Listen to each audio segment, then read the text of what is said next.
come a little closer and lend me your ears. Don't worry, you keep yours while I keep mine. In each episode, we'll dig into the major stories, uncover the truth, and retrieve gems from Yada's blog. We'll discuss what's right, bark about what's wrong, wag our tails at the thrill of discovery, and take you on adventures through the exciting world we live in today. So, fasten your curiosity leash and get ready. Right then, coming to you with another episode of the Yada's Vlog on a Blog. Tomorrow's news, disseminated today. Let's dive in. All right. Well, we're welcome, Kevin, to the vlog on the blog. I don't know what episode we are on this, but we've been doing it pretty regularly now. I was always told that there's no way you're going to train me to do a regular broadcast again after all of those years of shattering myths where, there is a time slot and you better be ready for your time slot, 3 hours a day, 5 days a week. But, here we're not too far off. We would have been earlier today, but we're waiting to hope that Will gets his connection and he can join us. But we're we were talking about family business and the background for about 15 minutes before this program. Oh, you can see we do have the Wookiee. He is back on his perch. He is so much happier that he's not down on the credenza or the side table here. So there is our Wook. Oh, look, you can do the whole thing. Oh, he's seeing himself on camera. He is. The Wook's not so sure of himself. Well, we're going to go through the blog, which is the purpose of the blog on the blog, as we're prompted to do so. This first is a picture of a rabbi who is claiming that via Kabbalah, which really is an extension of the book of Ezekiel. It's kind of where it all comes forth from. And as we know, Ezekiel happens to be Satan's playbook. It contains 25 ways to kill a Jew and 2 disgusting rape scenes. And the end of the book is all how Satan can cover over all of Judea, all of the Jerusalem, all of the Temple Mount, and build this monstrosity in conjunction with the Coppercon, who is Donald Trump, and have the naming rights of his new digs. And so it's just a revolting book. And Kabbalah, you can see I've got can hear it on the mic. He's setting a good fan. beat. Yeah, it's a fan here. So, yeah, what are we going to do? No, he says, I'm working it, Mom. That Leia has walked in, and no, it's Wookiee says, no, I'm working it. You don't need to take me. I'm doing my job. Oh, well, I guess Wookiee's gonna leave the building. Okay, so they are claiming that they have this special now divine presence, and that if they meditate on their prayers, which is something God never asked us to do, God's not interested in what we have to say to him. May surprise a lot of people, but it's just true. God has no interest whatsoever in listening people jabber to him. It's his job to speak and ours to listen. And it takes a lot of listening before you're in a position where you're going to tell God something, A, that he doesn't know, or B, should consider. And, I've been doing this nonstop every waking moment now for 25 years. And it isn't very often that I open my mouth and say, okay, God, we got a mess here. How are we going to resolve this one?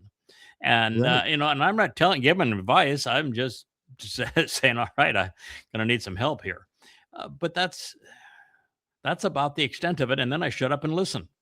Mhm. And I spend all day listening by reading his testimony and then commenting on it and sharing insights that can be derived from it. These buffoons, no. They want to pray. They want to tell their God something. They even turned the listen, Yisrael, Yahweh is our God. Yahweh is one. They turn that into a God-forsaken prayer.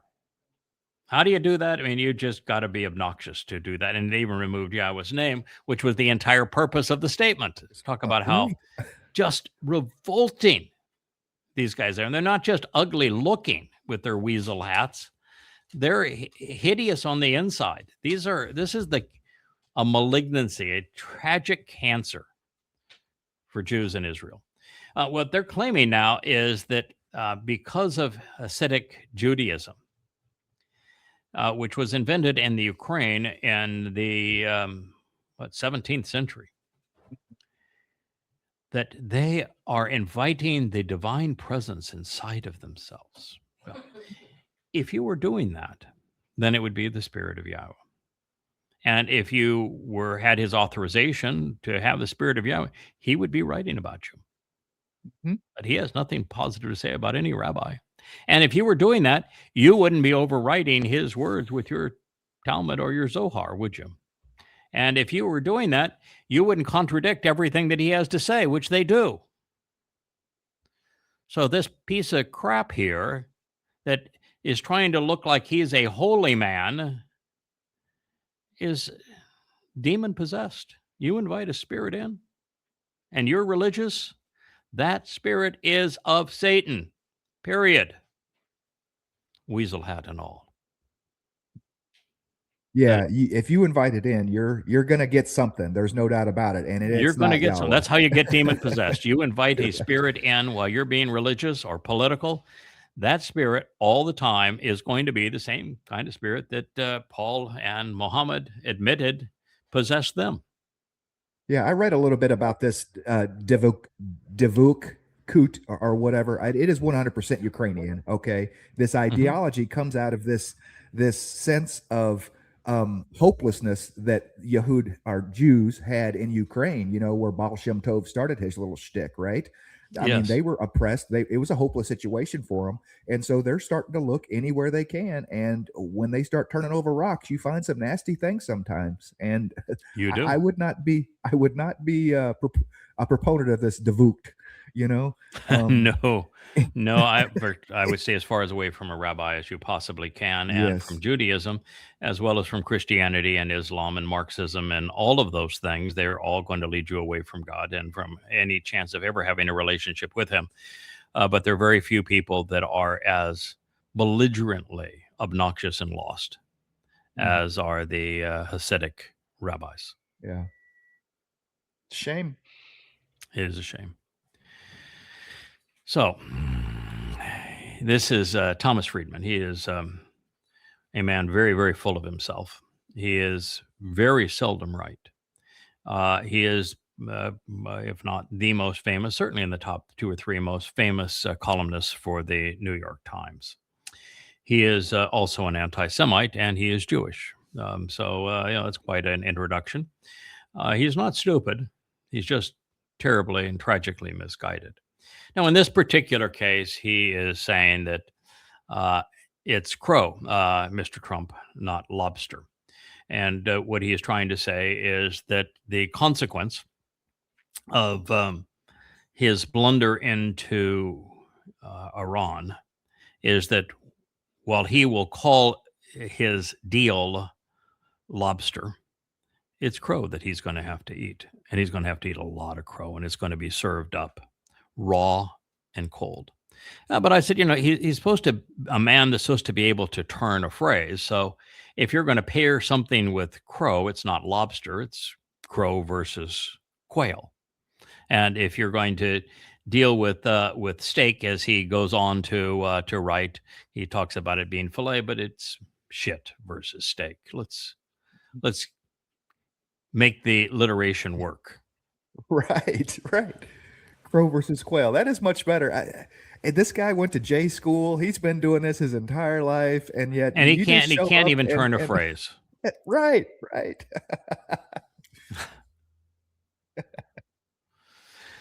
All right. So this is something that is triply interesting, actually. Todd Blanche is why people dislike attorneys. He's a consigliere. He's the kind of advisor that the mob would have. And sometimes because the acting is so damn good, I'll watch a quick clip because it's served up on one of my feeds, and I'll watch a quick clip from the Godfather, and it is just because the acting is is just stunning. You can just appreciate a craft when it's done well. And I think when you understand the nature of criminal enterprises, you have a better understanding of Islam, of politics, of the Trump administration, and of Christianity. It's all a criminal enterprise. And when the mobsters in those scenes, the Godfathers, they will all say, I don't need any more tough guys. What I need is more attorneys. He's that kind of attorney. And he was the guy that was most responsible after Bondi, who had the job before him, of keeping Trump out of litigation in the many cases that were being brought against him, and of course, unscathed by the Epstein connection. That's his background. That's his claim to fame. His law firm worked very hard to work against the interests of the United States and in favor of that POS sitting there in the corner of that shot.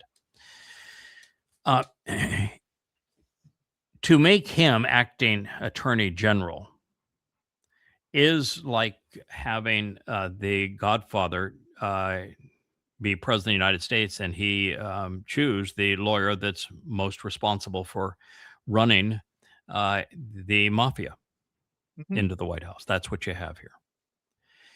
Now, he made a statement that I have been saying now for 2 years. If it weren't for MAGA Christians bringing Trump into the White House, and based upon, there he is. Hi, Will. Hey, guys. Good to see you. Yeah, I know you've had trouble getting in. We'll just finish this thought that we can chat. But if it wasn't for MAGA Christians voting for the most vile human who has ever lived, Donald Trump, and Elon Musk spending $300 million in the last weeks of the election in the swing states, creating a false impression about that piece of shit in the upper right-hand corner, he would be in jail today.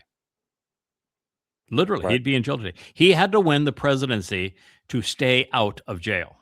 Correct. He was losing every case, and the cases that were coming up next, that Florida, or not Florida, but the Georgia case on trying to change the election results, where he is recorded demanding that somebody find votes for him. And then the case where he had stolen top secret files and took them down and exposed them in a resort, his resort in Florida.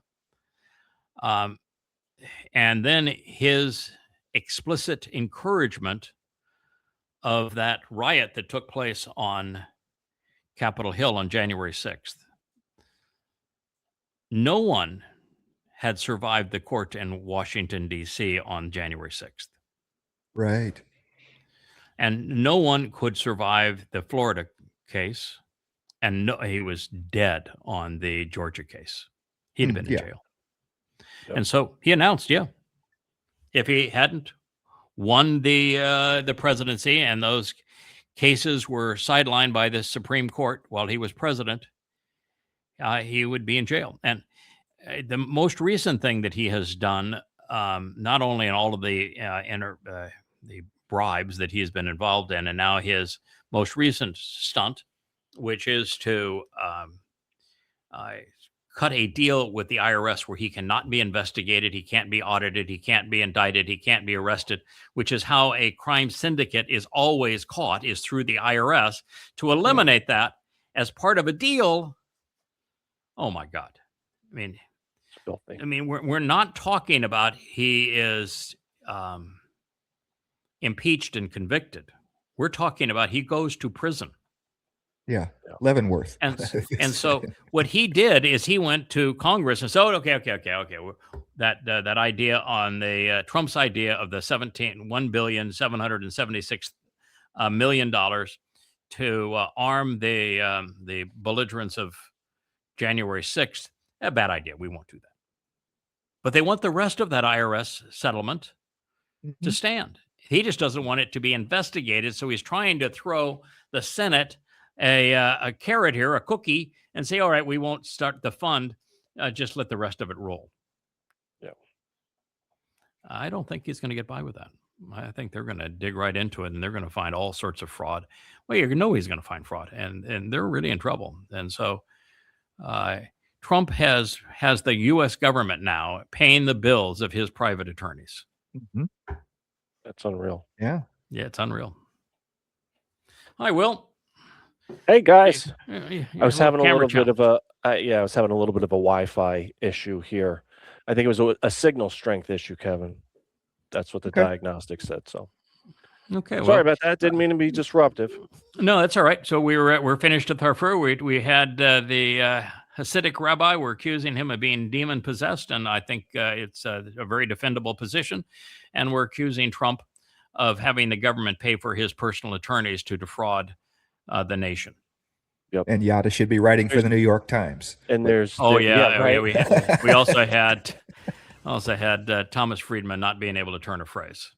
He should be better than that. Yeah, I saw that. All right, so this is I think it's the Economist. It's a large periodical that is saying that Israel's fight with Hezbollah is complicating America's talks with Iran. No, you're missing the end. You know, you've got this huge story there with intrigue and complexities and interconnections and complications for the future. And you're posting something as, oh boy, I'm really smart. Boy, I'm going to tell them that Israel's fight with Hezbollah, which you can't even spell, is complicating America's talks with Iran. And you're missing something that is profoundly important, which is this is the rise of Persia. Persia is coming back. Right. The Persians in Iran have deliberately set a wedge between the United States and Israel that also allows them to do what they most want to do, which is to not send atomic bombs into Israel and therefore destroy it. They want Jews dead, but they want to claim it. And the only way to do that is with jihadists. And the jihadists of Hezbollah and the jihadists of Hamas and the jihadists of the Islamic Jihad and a couple of million jihadists from Iran can do all of that with proper cover, particularly if Israel is not able to interfere with any of it, which they wouldn't be able to in Iran, in Iraq, in Syria, in Lebanon, in Gaza, or in the West Bank. And so what most people thought was just a throwaway line. You know, they wanted to give an olive branch to their accomplices in Hezbollah and Hamas so that Israel stop bombing them. Had nothing to do with that. Had it all to do with setting themselves up for Al-Aqsa 2.0 and the ability to invade Israel under the cover of drones, such that Israel is rendered indefensible because Israel hasn't a clue how to deal with jihadists on foot. Yeah. Mass No clue. numbers crossing their border. Yeah. Yeah, none. So what they missed here is this isn't complicating the issues between America's talks with Iran, because there are no American talks with Iran. And this is not an area of complication. The complication is that America was so foolish in attacking Iran that it has nothing but horrible options. It's surrender is all America has. Trump has come out with a post that we'll talk about in a future one here that he lists all of the things that he is demanding from Iran. You're not going to get any of them. Yeah. And so there's no complicating America's talks with Iran. There are no talks with Iran. America will either accept Iranians' dictates or the war will continue. Isn't that unbelievable that we're in that position now, that literally Iran is dictating the pace and the flow of the negotiations, and we see Trump in this sort of reactive position, just confabulating away. I mean, it's really profound when you look at it. I can't believe that the tables have turned and what an amateur this guy really is. I mean, you talk about checkmate. I mean, the U.S. is really cornered in this. There's just nowhere to go. He There's nowhere started to go. something, and he can't stop it now. Now it's gonna pick up momentum like a freight train, right? So, There is no stopping it here, and even slowing it down is devastating for the United States and the world because the Strait of Hormuz stays closed while they slow it down, and Iran rearms itself both defensively and offensively during the slowdown. So, and America's military assets bob up and down without significant resupply or without the troops being rested, and you all those forward troops that he deployed, like he was going to invade those islands. What are you going to do with them? You know that all of the disruption to their lives and the money to put them there, and now you've got to bring them all back. It's and this pretend blockade that is a showcase of stupidity.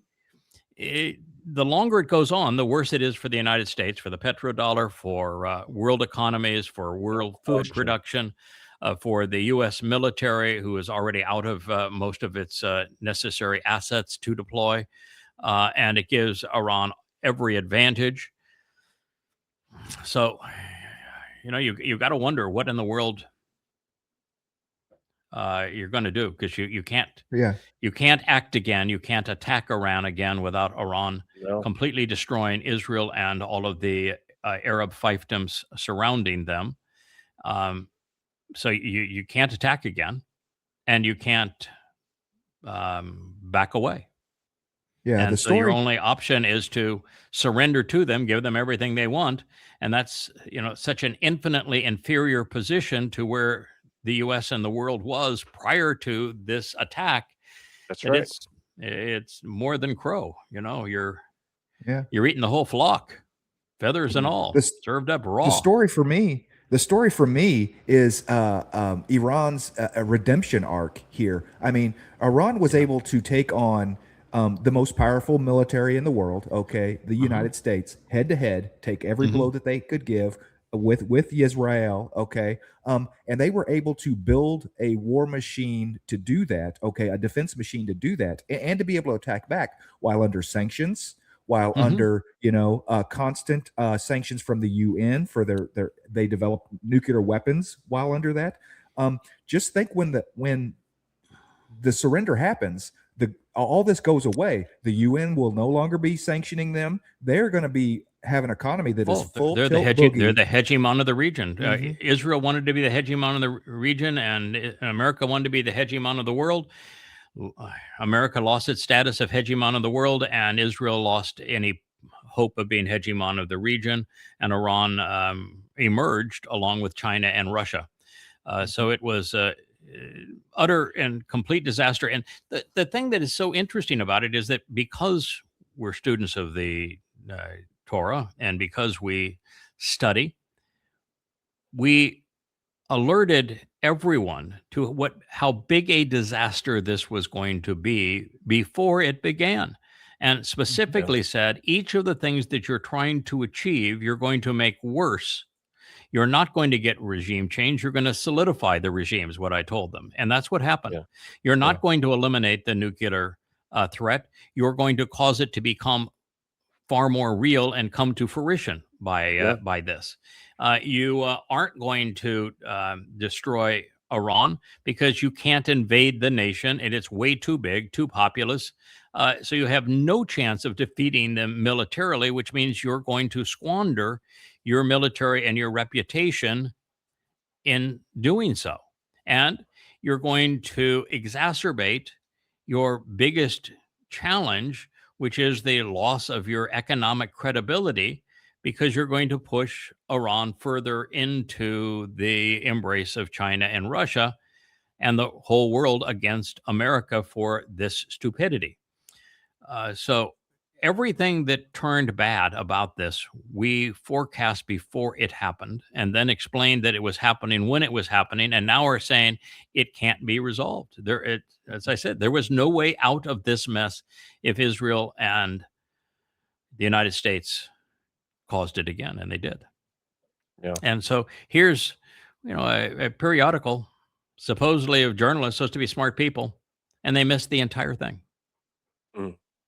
How are you going to understand the mess that you're in if you don't understand who's doing what to whom and why? Yeah. Yeah, it's blame the Jews all over again. It's those dastardly Jews bombing Hezbollah that's keeping America from winning the Iran war, right?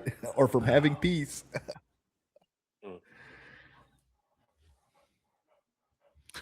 Another thing, Yada, before we hop off that, with Yeah. the Strait of Hormuz, I read an analyst. He had a interesting idea about this. He said, the thing to really watch is when that strait opens, what is that oil going to be denominated in? Because even while all this is going on, apparently it's denominated in US dollars, not yuan. However, that could be the sea change where there's a flip of a switch to another currency, and that would bring to fruition what we talked about, the loss of the reserve currency status. that's Usually sure. it doesn't happen quickly, but yeah. But Well, let's see what that for oil is example, denominated in. 90% of Iran's oil exports are to China, and that is delineated in yuan. And Iran's going to have control of the straits no matter what deal is cut. And they're going to have a different fee, a different process for those tankers that purchased oil in dollars versus the yuan. Yeah. And so you've also got the issue of Qatar, Kuwait, United Arab Emirates, and Saudi Arabia, all knowing that petrodollar arrangement where they committed to sell everything in dollars, and the U.S. provide cover for their fiefdoms, for their personal control over their own countries, that turned out to be useless. Mm-hmm. And they also know that the yuan now is a gold-backed currency. That's right. And so they're far better off accepting the yuan over dollars, because the dollar is not only devalued by the fact that quantitative easing is used to fund the budget now, but because there are no takers for U.S. bonds now, the only way to fund the growing deficit, which will be in the range of $4 trillion additional each year, plus the $4 trillion that renews each year, that $8 trillion, the only way to fund it is to inflate the monetary supply, which has the direct effect of devaluing the dollars. So it's in all of those oil fiefdoms' interest not to accept dollars. So it's devastating every which way. And it is so devastating, you just have to wonder how it's possible that America could elect and continue to empower a administration this incapable of rational thought. Yeah, the U.S. is no longer able to protect the UAE or Qatar or Kuwait or Saudi Arabia. Kuwait or Saudi Arabia. We've proven that we can't even protect our own stupid bases, quite frankly. No, we couldn't. We lost them. Lost them all. So it is a very tempting time to not just switch reserve currency because we're not what we once were. But like to your point, China and they've been doing this over years. They've been increasing their gold supply, their gold reserves, so that they could be a credible alternative to the dollar. They had liquidity concerns prior.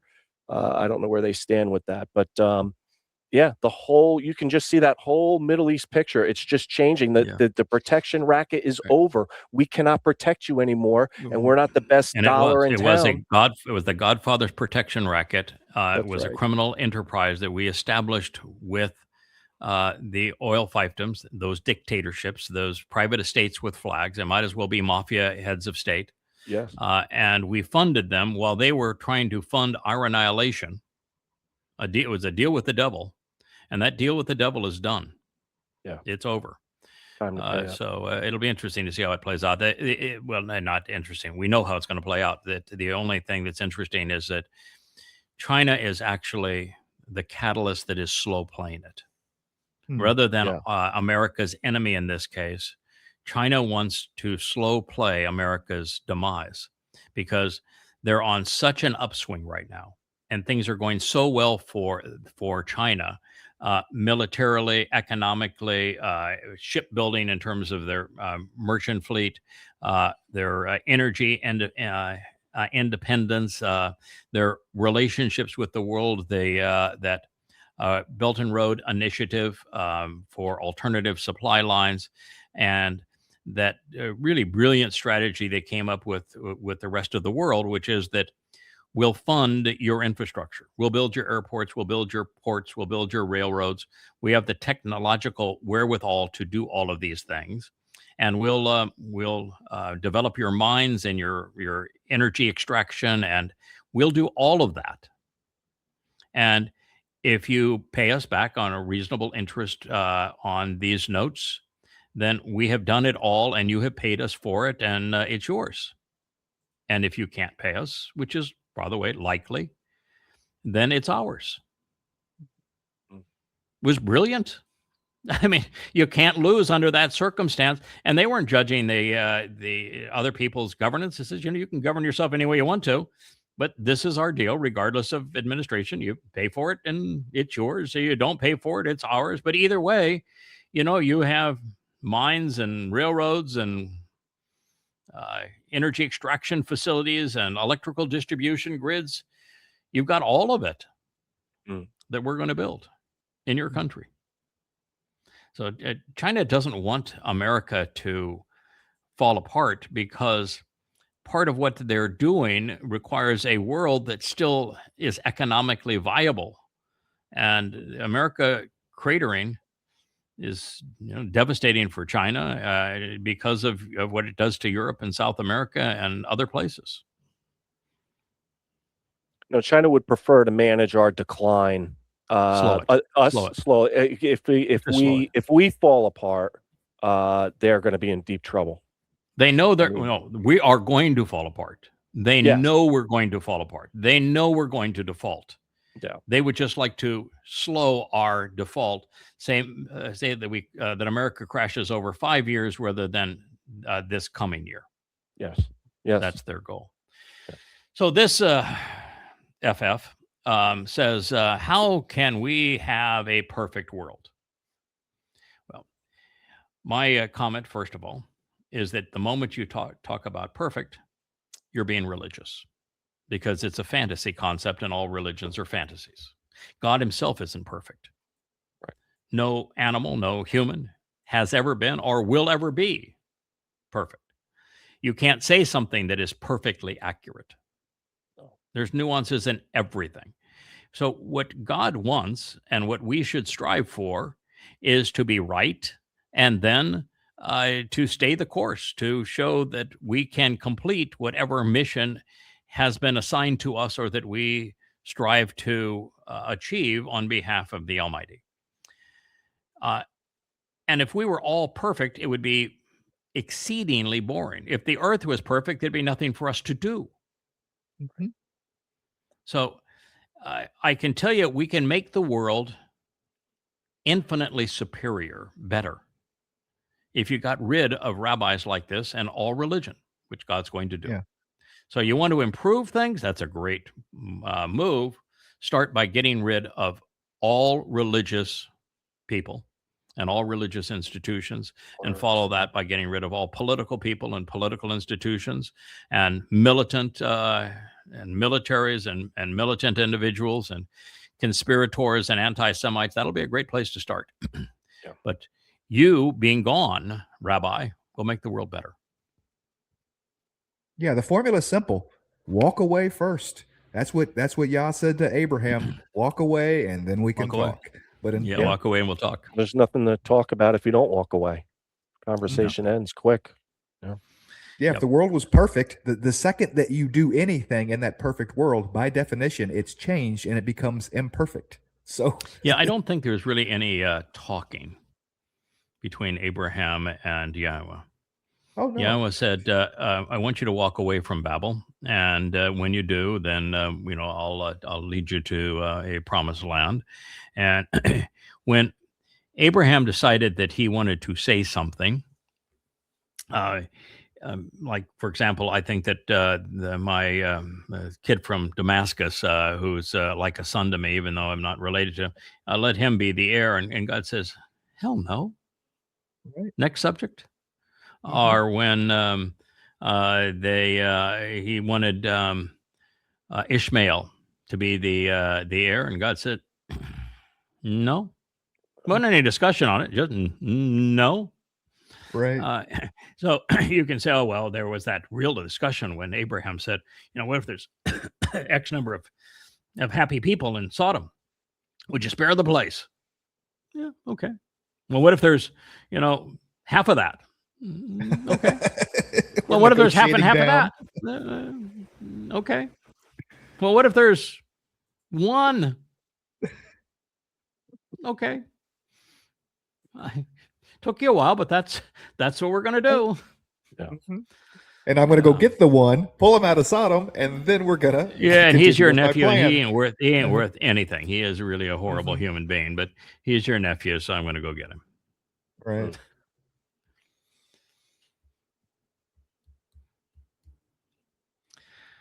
Okay, so Netanyahu is asking Herzog, the president of Israel, for a pardon.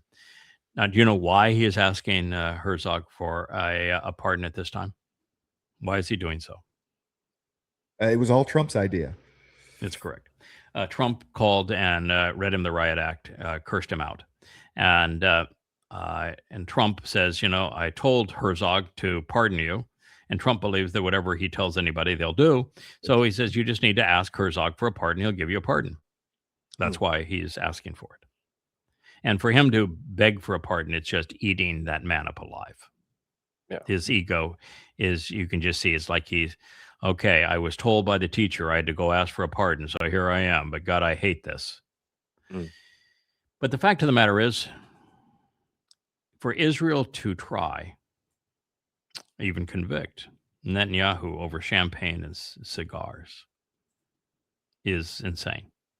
It just says you've got no morality in Israel. You've got no legal system that's worth a damn. You've got no sense of propriety. This man is exceedingly evil. He is the devil's apprentice. He has destroyed Israel. He has, it wasn't everything that Trump said about him that was wrong. And he says, the world hates you. The entire world hates you. That's correct. The world does. And it's largely because of the stupid stuff he's done. Yeah. His response to 10/7, the day of 10/7, of him not resigning when he was complicit in that mess, of him continuing to postpone investigations regarding it, of his terrible response where all he did is make the bad situation worse. No matter how you look at it, he was wrong. His destruction of Gaza was hideous, destroying Israel's standing in the world. His first and then second attacks on Iran, stupid. His claims for regime change, stupid. His constant bellowing that next week Iran's going to have a bomb, and has been bellowing that for 20 years. The world's sick of him. Tired of it. Yeah. Just sick of him. And he is a disaster for Israel. And if you're an Israeli and you because you're right wing and this is your guy, just like you're a MAGA in the United States and he is your guy because you don't like the other guy, shame on you, because you are now foisting someone who is destroying you. Just as the MAGA are in America, just as the Likud and the religious parties are in Israel. This man is death to you. No. I love Israel. I despise him because of what he's doing to you. I despise also the MAGA, the Marxist left and the Haredim on the religious right. Israel is a mess right now. But you don't want to convict him for cigars and champagne. He needs to all be the things you could, of all the things you could try him for. It's trite. It's just striking how Israel just doesn't see its problem. It thinks Hashem is with them and he's going to be there in the end. And Messiah is coming. Yeah. The Messiah is coming, and they're just rallying around their star flag. It's Oh just yeah, so we're going to be the hegemon very- of the region. There's going to be a greater Israel. Sure The you Arab are. Muslims are going to love us. We're going to have Abraham Accords with one and all.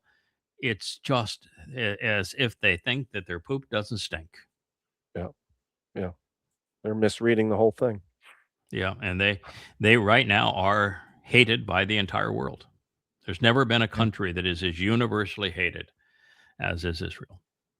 And a lot of it is based on conspiratorial lies, but Israel has played into those conspiratorial lies. That's why, I blame the rabbis for so much of what's happened to Israel after all. I mean, they conceived Christianity and they conceived Islam.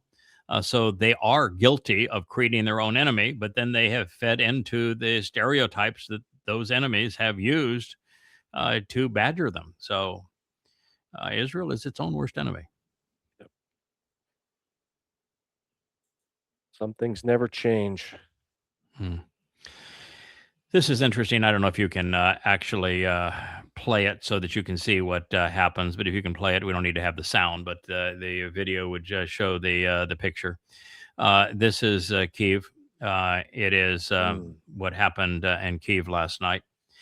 This is the second night of bombardment like this. But I'm here to tell you that because Zelensky and the UK and Berlin and Paris, probably Washington, came up with the idea that it would be a grand fund to send drones into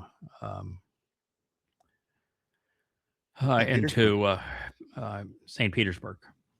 I keep on wanting to call it Leningrad because I was there. I mean, I've spent so much time there when it was Leningrad, and I've gone back since it's been St. Petersburg. But Putin is conducting an exceedingly important economic conference for Russia and the world in St. Petersburg now, and the belligerents in Europe and Ukraine had been threatening that they were going to send massive drone strikes into it. And during that conference, they did. And they hit. And they did massive destruction. And so what doesn't happen in the world anymore, and I think it's because people have been so dumbed down and they're so racked with politics and religion that they can't think anymore. But there is always a consequence of every move. And while somebody may say, well, they're attacking us, we have every right to bring the fight to them. And you might, it's like Netanyahu saying, they came out of Gaza to attack us. We can go into Gaza to get them. You have to understand the consequence of each action you make, and you have to determine whether that action is worth that consequence. Even if you are justified. Right. Even if you are justified. Being hated by the entire world, being isolated by the world, being forced to forfeit your heart in a Fakistanian state is not worth the retribution they got on the Muslims who perpetrated 10/7. It was not worth that. And this attack might make the Ukrainians feel marvelous that we took it to Putin and Russia. But the consequence is going to be grievous. And now we're at a crossroads because they did this thing at a time that the Russians had already decided they're going to hugely increase the destruction of Kiev and told the world to leave because this is what we're going to do. And now you embarrass Russia by not only killing children at a school and deliberately bombing them with a European drone, a European-made drone with optics on the school, shooting rockets as you were watching children burn. And you do that, and then you follow it up with this attack on St. Petersburg. Now, Russia is no longer in the position where they can delay a response against Europe and the destruction of Ukraine. How long, Yada, do you think it's going to be before Moscow literally launches a conventional weapon at Western, probably Germany, but it could be the UK? I Could mean, be any. It could be any of the Baltic countries as well. It'll be a Baltic first. yeah. Yeah. I would say that Putin has been playing a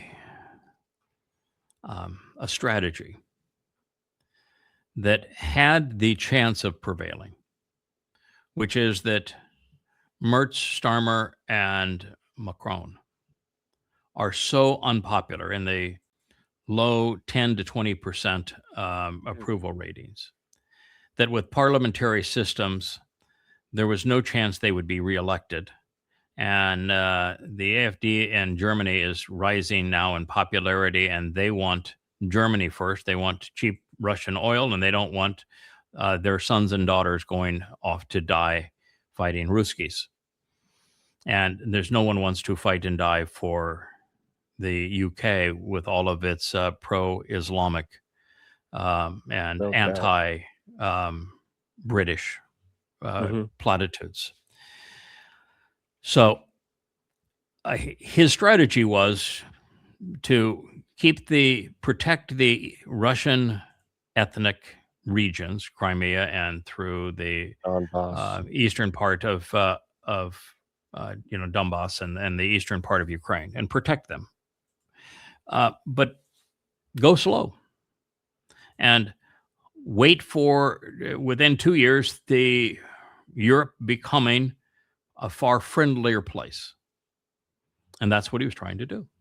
Decent strategy. Yeah. Europe's not giving him that option. No. They took it away. And so now his only choice really is, he has three choices, I think, and only three. First is to completely destroy Kyiv. Completely destroy it. Yeah. Because he can't send in troops. Because he would lose too many troops. So he can't march in troops. He has to destroy it. He has to make life so hellish that they surrender. So that's option one. Option two is you use conventional weapons and you back Europe off by setting examples and picking 4 or 5 targets in Europe where they're manufacturing these weapons, and you bomb them. And you run the risk of them uniting around NATO and being even more belligerent against Russia. But so that's the consequence. And you have ended the long play wait game, but it's already over anyway. That's the second option. The third option is to say, we don't have enough missiles and drones to use to dissuade Europe conventionally, or even to bring Kiev down. Because you look at these last 2 nights, okay, it's lots of little fires and buildings crushed, but it's boo-boos. And that is just to say, we have them. We've been pushed into a corner. It's time to use them. And Russia goes directly to tactical nukes.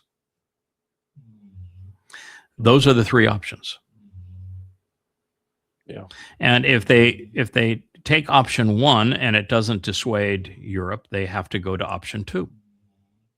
And if option two does not dissuade Europe, they have to go to option three. So I'm telling you that all three options are there, and they will continue to up the ante until such time as there are no more options.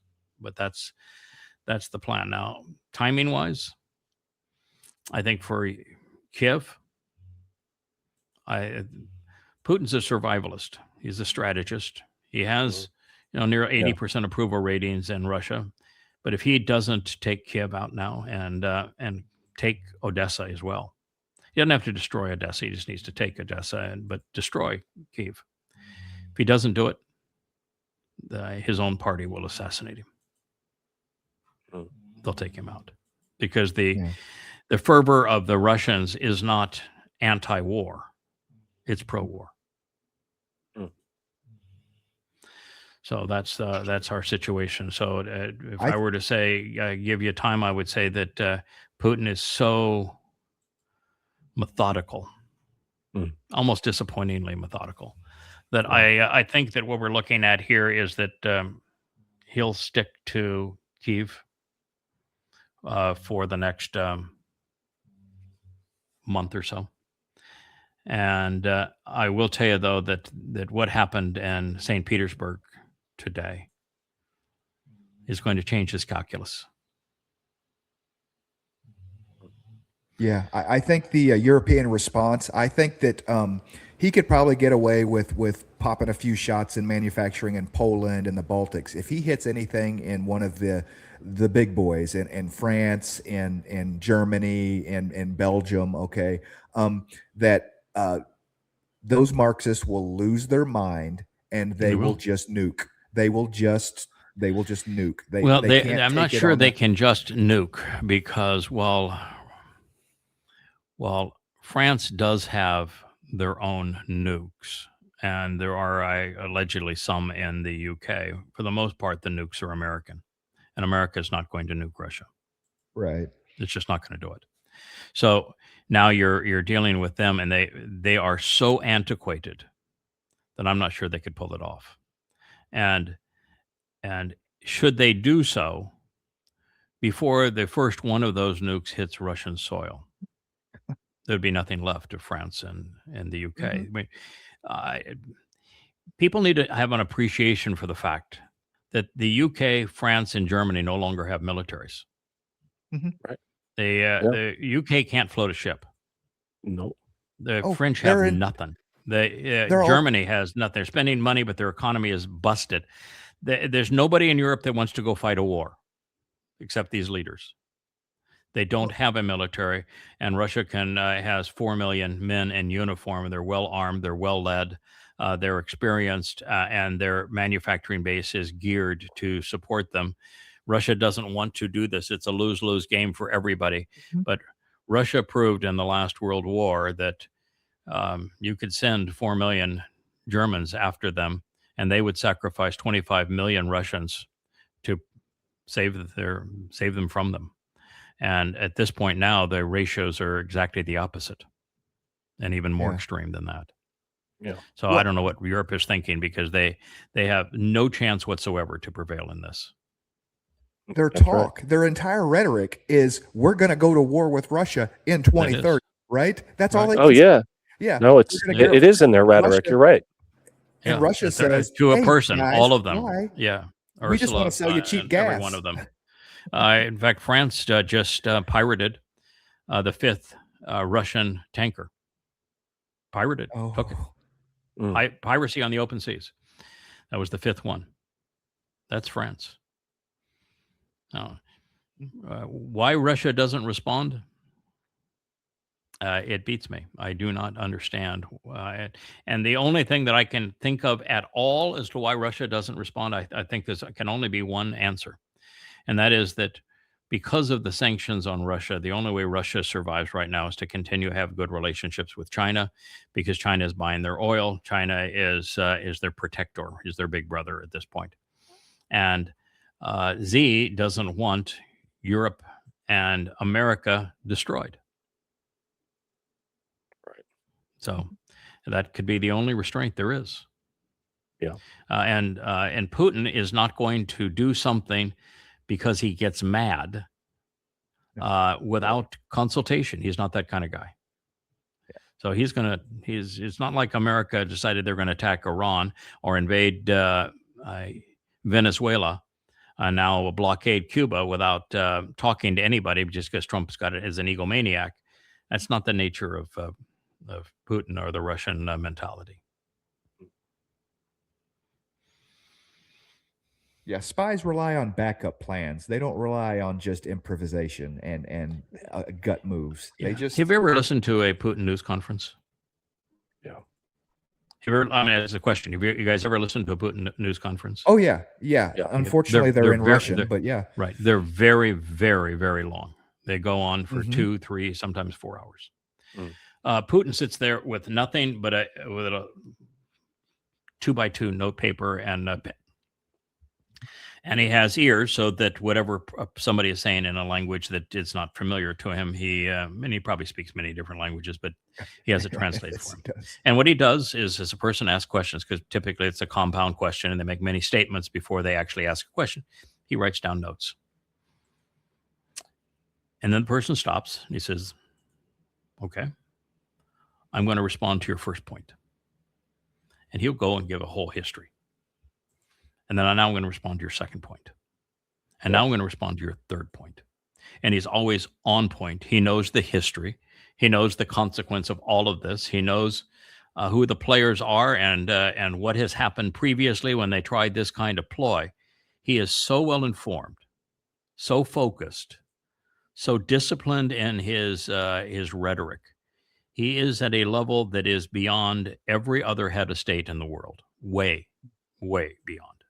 So sometimes because of the way that the U.S. media in particular likes to dumb down enemies, and Putin goon, no, he's a brilliant man, and you need to understand that. Like when America decided they were going to go get regime change because they thought they'd be just stupid jihadists in Iran. No, they're Persians. They're smart. They're very well educated. As a matter of fact, the people that are negotiating on behalf of Iran are so much better educated than are the Americans. It's a joke. Mm-hmm. All right. So this is something that I've been talking about for a long time. We're constantly hearing from the left that there are many people who are bailing from MAGA against Trump. Just not true. Mm.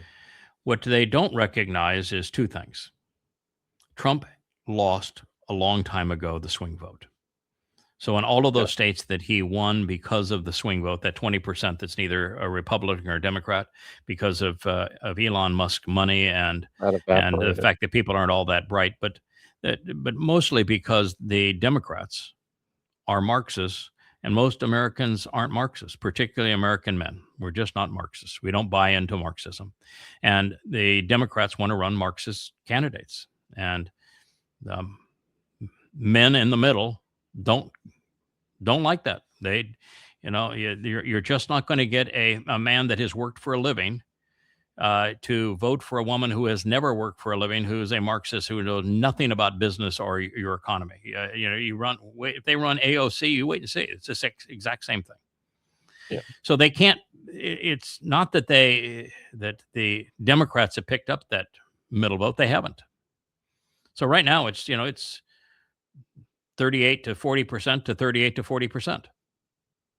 And the middle, the undecided, are on neither side. They despise both sides now. Yeah, and stay home. Trump is not losing appeal. He's exactly where he was. The 38%, the 40% that are Democrats hate him, and the 40% that were in the middle, certainly 20%, let's call them in the middle, have rejected him. But what does this say about the 37%? The 37 to 40% that are MAGA, no amount of evidence or reason is going to influence them. It's why I've said all along, you can never reason. There's no amount of evidence or reason that's ever going to persuade the overtly religious or overtly political or overtly conspiratorial on any subject. They're immune to it. Yeah. So it's never going to change that the Christian MAGAs are going to continue to support Satan. It's not going to change that. So why even bother with your poll? Why make the latest Times CINA found that 37% of all Americans approve of the President Trump's performance? You are an extreme. You're in a Marxist organization. And you came up with 37%. If Fox were running the poll, they would come up with 39%. It hasn't changed. Yeah, it's not going to change. Why don't you understand that, journalist boy? Yeah. Well, the poll I want to see is how many of because I've been watching a lot of the protests going on in Newark, New Jersey, around the Delaney situation there, the ICE protests and stuff like that. And you have, like you had in Minneapolis, a Republican or a Democratic governor putting a crowd control in the streets. And so, of course, New Jersey, having a Democratic governor, is putting the state police out to crowd control the streets. Okay. And the Marxists that are protesting are losing their minds. And over, their rhetoric is there's no difference. The Democrats are just as fascist as the Republicans are, as the MAGA is. I'm not voting Democrat anymore. I mean, and so the Democrats are going to have to pivot to the Marxists at some point to maintain their base. No.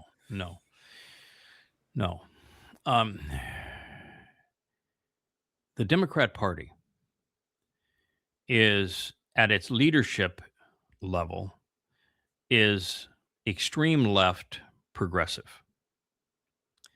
The Democrat Party at the grassroots level among voters is Marxist. The party itself is much more liberal than are the leaders of the party. And so the leaders of the party who are Marxists are somewhat fringe, but they are the ones who are positioned to run for office because the primaries are decided by the rank and file, and the rank and file of the Democrat Party is Marxist. And so that's why an AOC or Bernie Sanders can win the primaries and be put up against the other party, is because the rank and file of the Democrat Party is Marxist. And you can't solve that because the management of the party, the leadership of the party, can't go more mainstream because they will lose their primaries. That's what happened in New York with the governor's race. You cannot go mainstream because in a primary, you'll lose. And if you lose the primary, there's no way you can win the national election. So this is one of the problems that America has with Trump, is that the alternative to Trump is Marxist. And it doesn't fly outside of it's mostly women. It's got to be frank about this. It's mostly women, and it's mostly young people who have been indoctrinated and who have never witnessed, like this kid here, he has never witnessed, much less done what I've done, to go into a communist country before the enterprise zones in China and to spend considerable time there with the leadership, and then go back and develop enterprise zones there and see the transformation, or to spend enormous amounts of time in the Iron Curtain back in the heyday of the Soviet Union, or to travel all the way through the Soviet Union with a KGB agent. Here's the looker too. This is something they will never experience. It's probably an incel. I wasn't.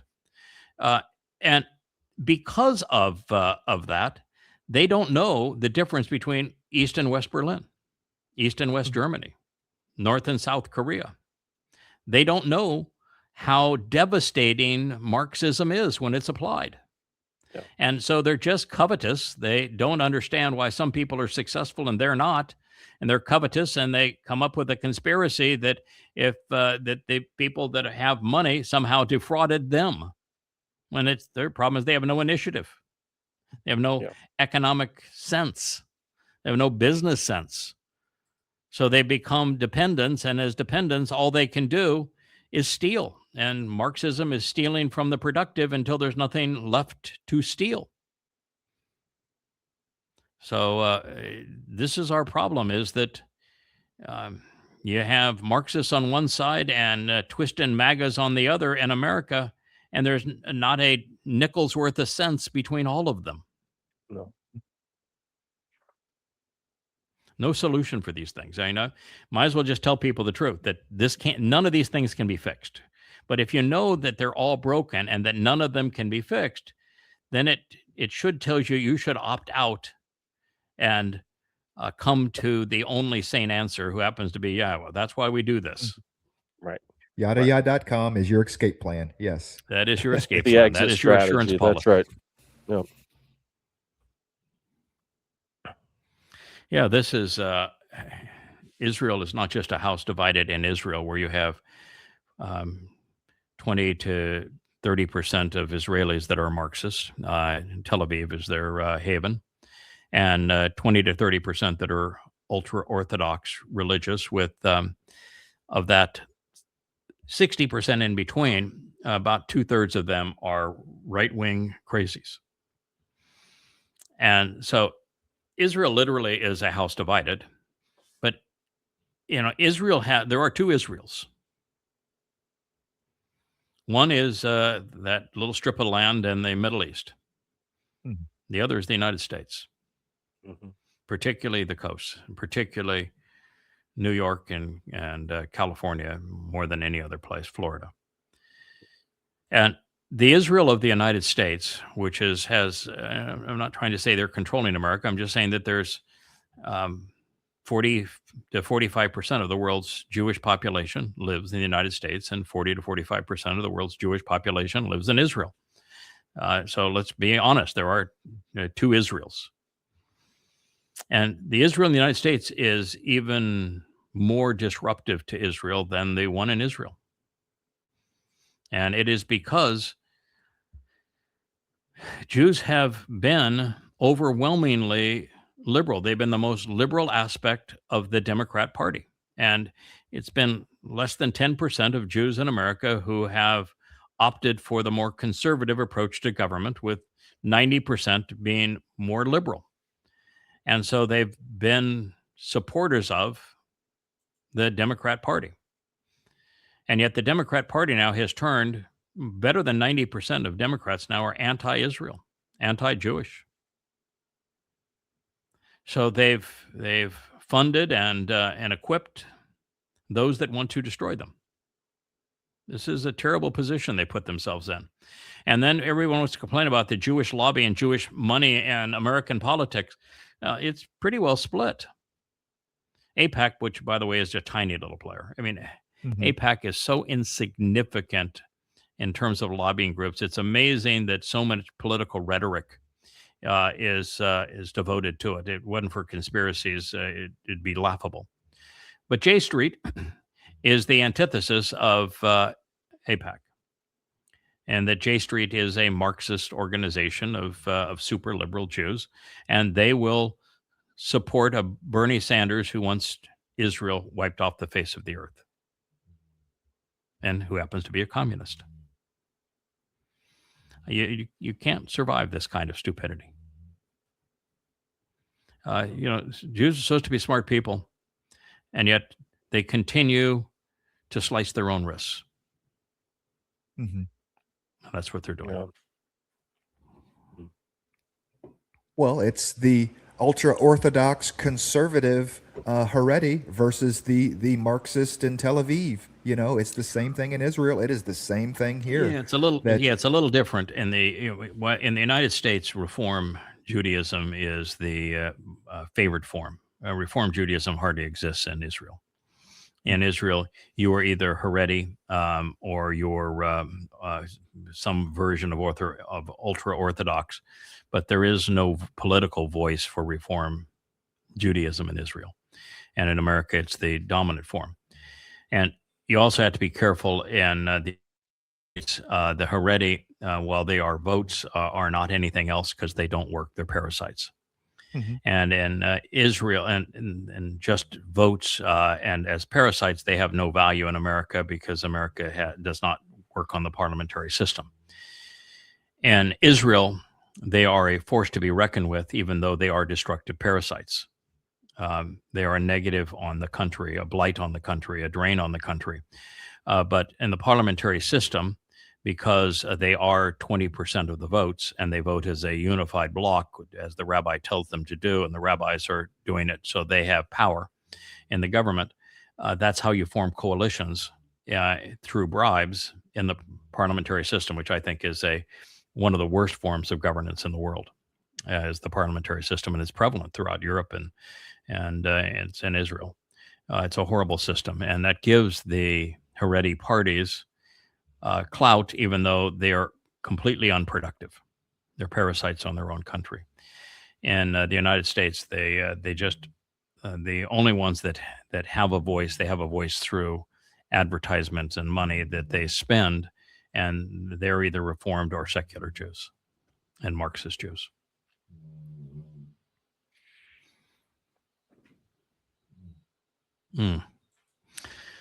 Franklin Graham, what a piece of shit you are. The Bible, by the way, God has no book called a Bible. If you're going to use the term Bible, you're an idiot. Bible is based upon Babel. It means to confuse and to confound by intermixing truth and lies. It is the very thing that God was opposed to when he destroyed the Tower of Babel and confused human language to avoid religions like Christianity, at least to delay them. So if you're using Bible, you are part of what God views as destructive. Problem. Yeah. He is claiming that it's not silent on abortion. It is silent on abortion. The Torah and prophets and Psalms, of course, are silent on abortion. Because in Yirmiyah, who he wouldn't know as that name, Jeremiah, it says that Yahweh says that I knew you before you were born. Yeah.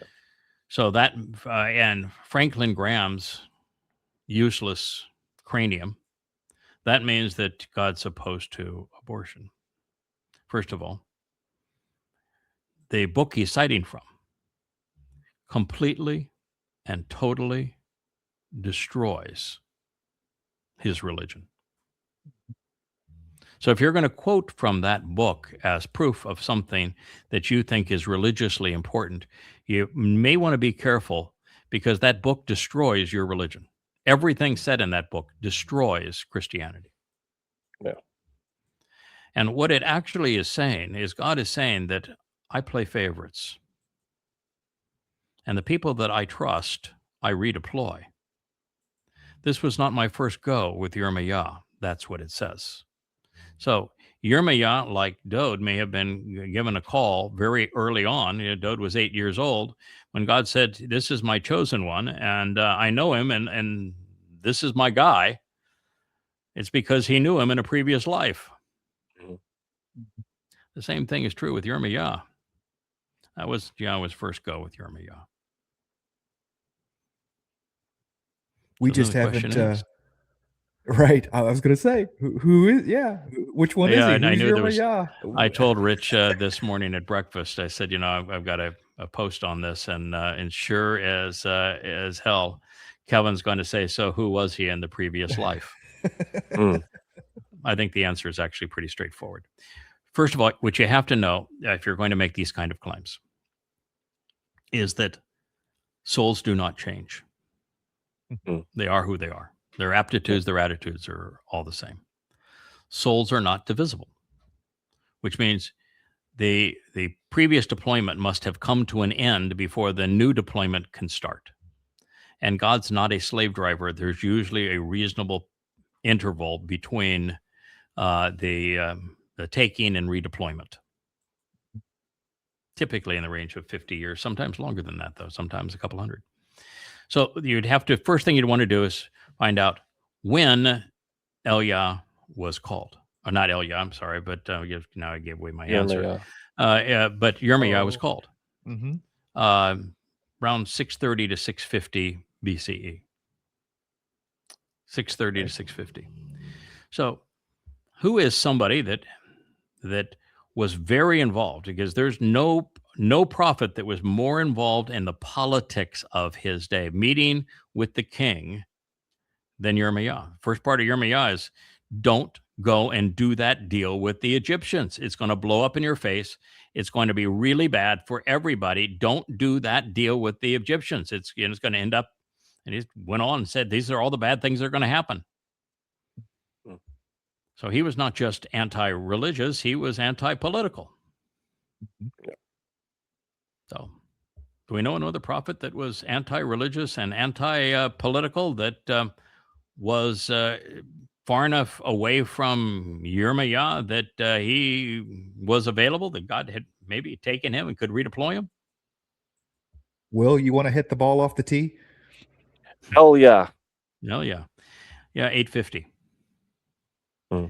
850 BCE. There's 200 years between the two of them. Mm. Huh. Yeah.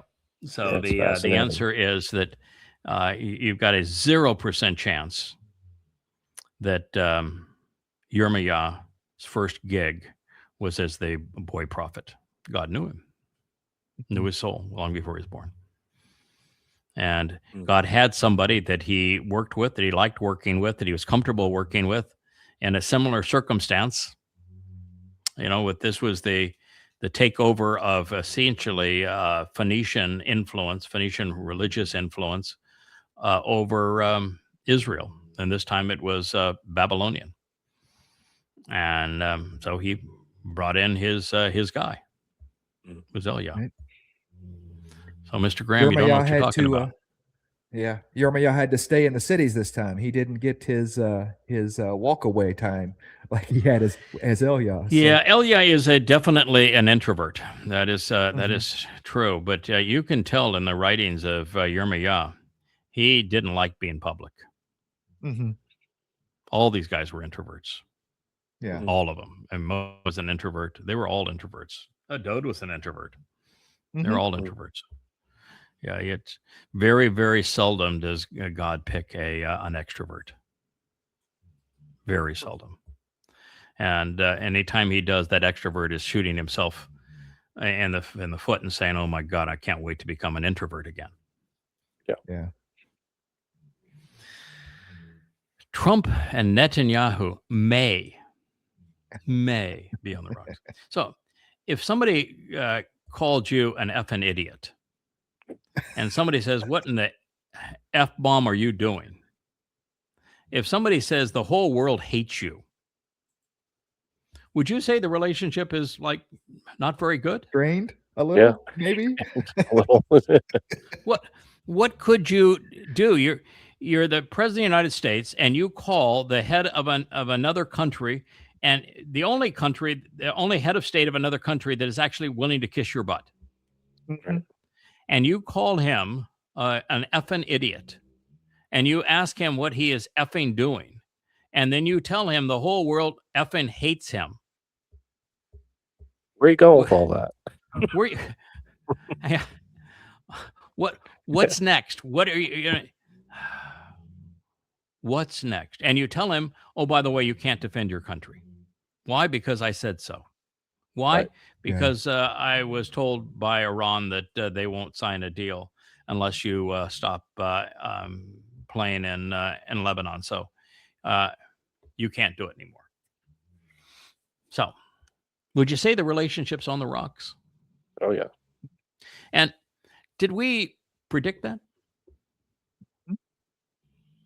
One betrayal after another. Yeah. One prophetic trail after another. He betrays Israel. So, this is really sad because Israelis still think that Donald Dumpster is the second coming of Cyrus, and he has a higher approval rating in Israel by some 4 or 5 times than he has the United States.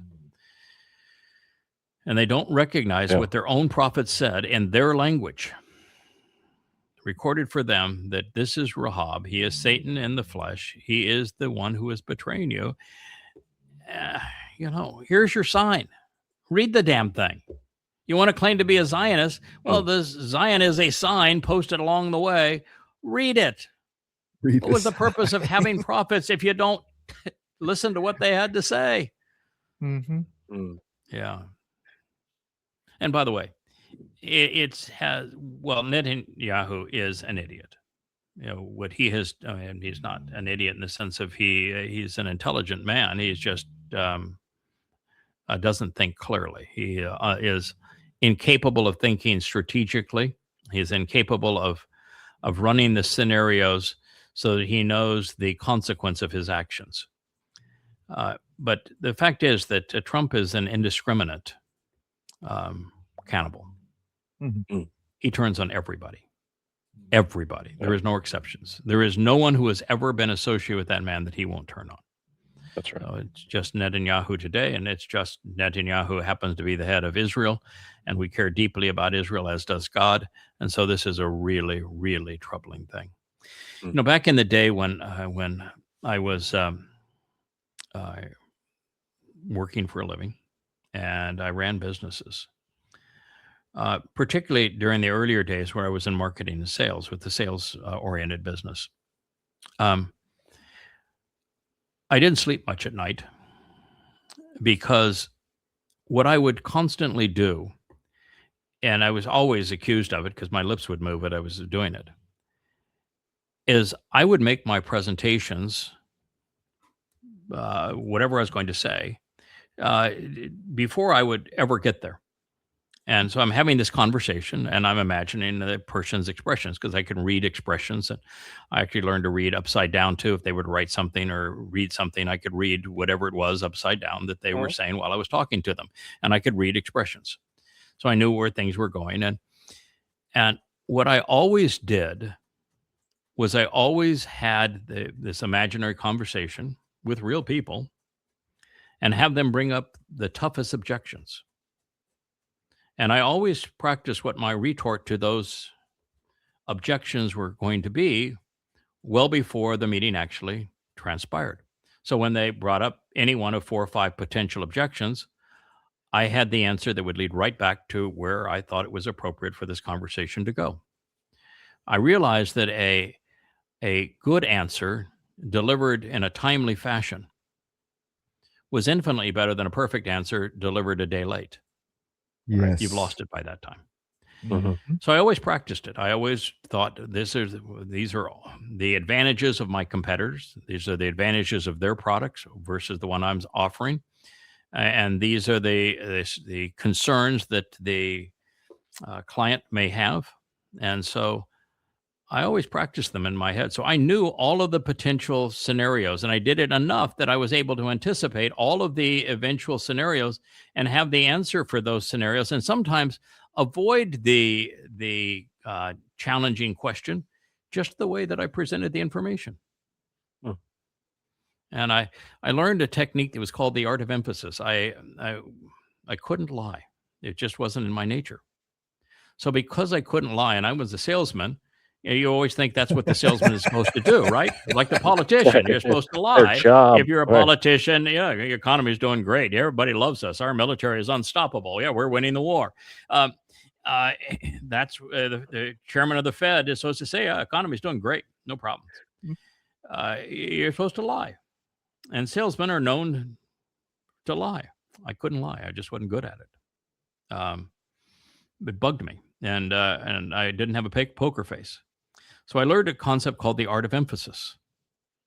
And I learned that you need to be very careful how many things you say. If you have 20 points that are beneficial to your cause, 10 of them are a lot better than the next 10.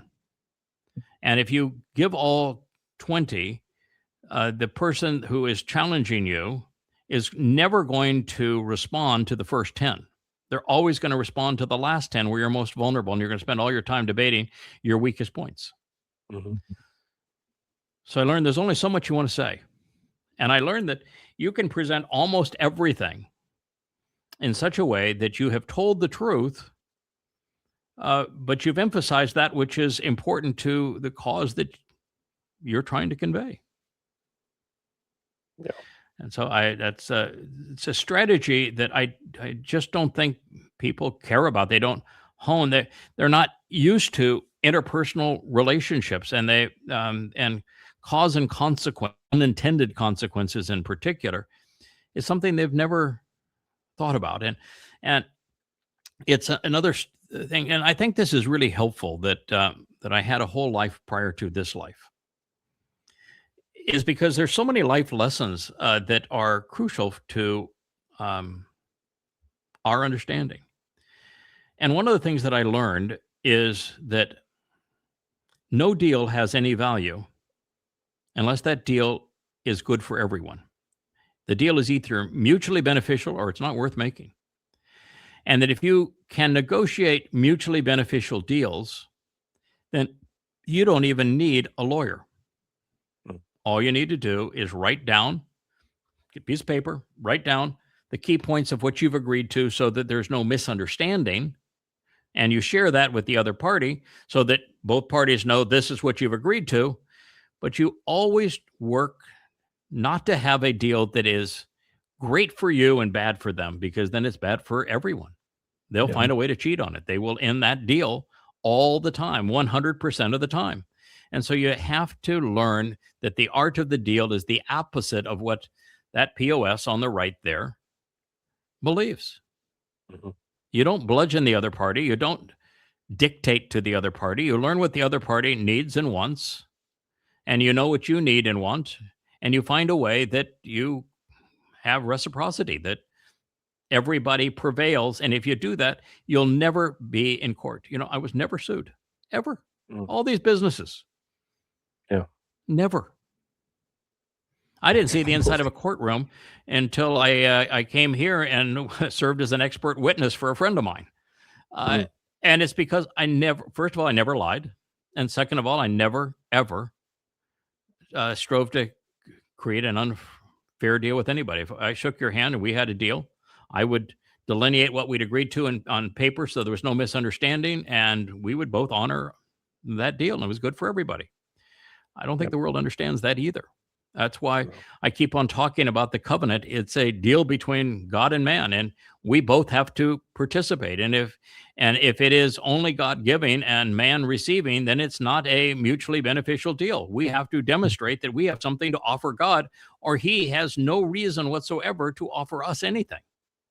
Yeah. Got to be mutually beneficial. Natures of deals that I have found that work best in my life were, first of all, they were non-binding. Okay, there was always an escape clause for everybody involved. There was no, you know what I'm saying? Easy way to get out, completely volitional, but absolutely good for both parties. And that's what Yahweh does. You don't like my covenant? You're free to go anytime. There's no consequence. Right. Your soul just dissipates to nothing. There's no consequence. Right. You enjoyed your life. Yeah. Good time. Yeah. That's why I love Yahweh's divorce. First, I like his marriage and I like his divorce. There's no ceremony for marriage. You're not making any speech. You're not saying till death do us depart, forsaking all others. There's none of this rot. No. Nothing like that. There's no commitment to monogamy. None. Mm-hmm. There's no commitment to sharing assets. I know women were screaming in the background now, but the fact is, that's the truth. It's not a gravy train. It is not a commitment to monogamy. It's not a commitment to be faithful. It's not a commitment to anything, and it's not a vow before God. And you want a divorce, you don't need an attorney. Right. You write a letter. That's it. In fact, when Yahweh said, I don't want to be married to Israel anymore, he wrote him a letter. It's called the Book of Hosea. Why would anybody want to stay with somebody that makes them miserable? Leave. Right. Explain. You don't even have to explain why you want to end the relationship. You just need to say, I want out of the relationship. Now, God says it should be based upon there's something that you have uncovered that you didn't previously know that you really find inappropriate. But it's simply you write a letter. I just think this is the way we ought to be. And in every relationship, you ought to be able, free will, you can come, you can go, ought to be good for women, good for men. I think we're much better together. I've tried when I, had the time between wives, I was a prolific dater. And there was some fun in that, some energy in that, but, ultimately it was a drain. It's just too much work. And so I prefer where we are now. But, I realize we humans are not actually monogamous creatures. We're just not. And so it's better to create relationships that work for people rather than to try to force them into what they're not. Correct. And I don't know how we got to marriage from this, but this by the way, is something that I'm hopeful when we had a a group of women that wanted to create a Daughters of Yah Torah book club, and or Yada Yah book club, and there was a concern that was expressed, and maybe it was because of the title, the Daughters of Yah, and the only reason for that is that both Leah and I have some pretty good scars from what happened, so we're cautious when somebody says things that resonate with what was so vile in our past, as the group of women claimed to be covenant and then trashed Leah and then myself. You hear some things and you say, oh, boy, I don't want to go down that path again. And the women that were thinking about doing this would have had no reason to know that that's a raw nerve. Right. But it is. And you can say, that's kind of a raw nerve, but I love the idea of a Yada Yah book club. And I love the idea of women talking Torah.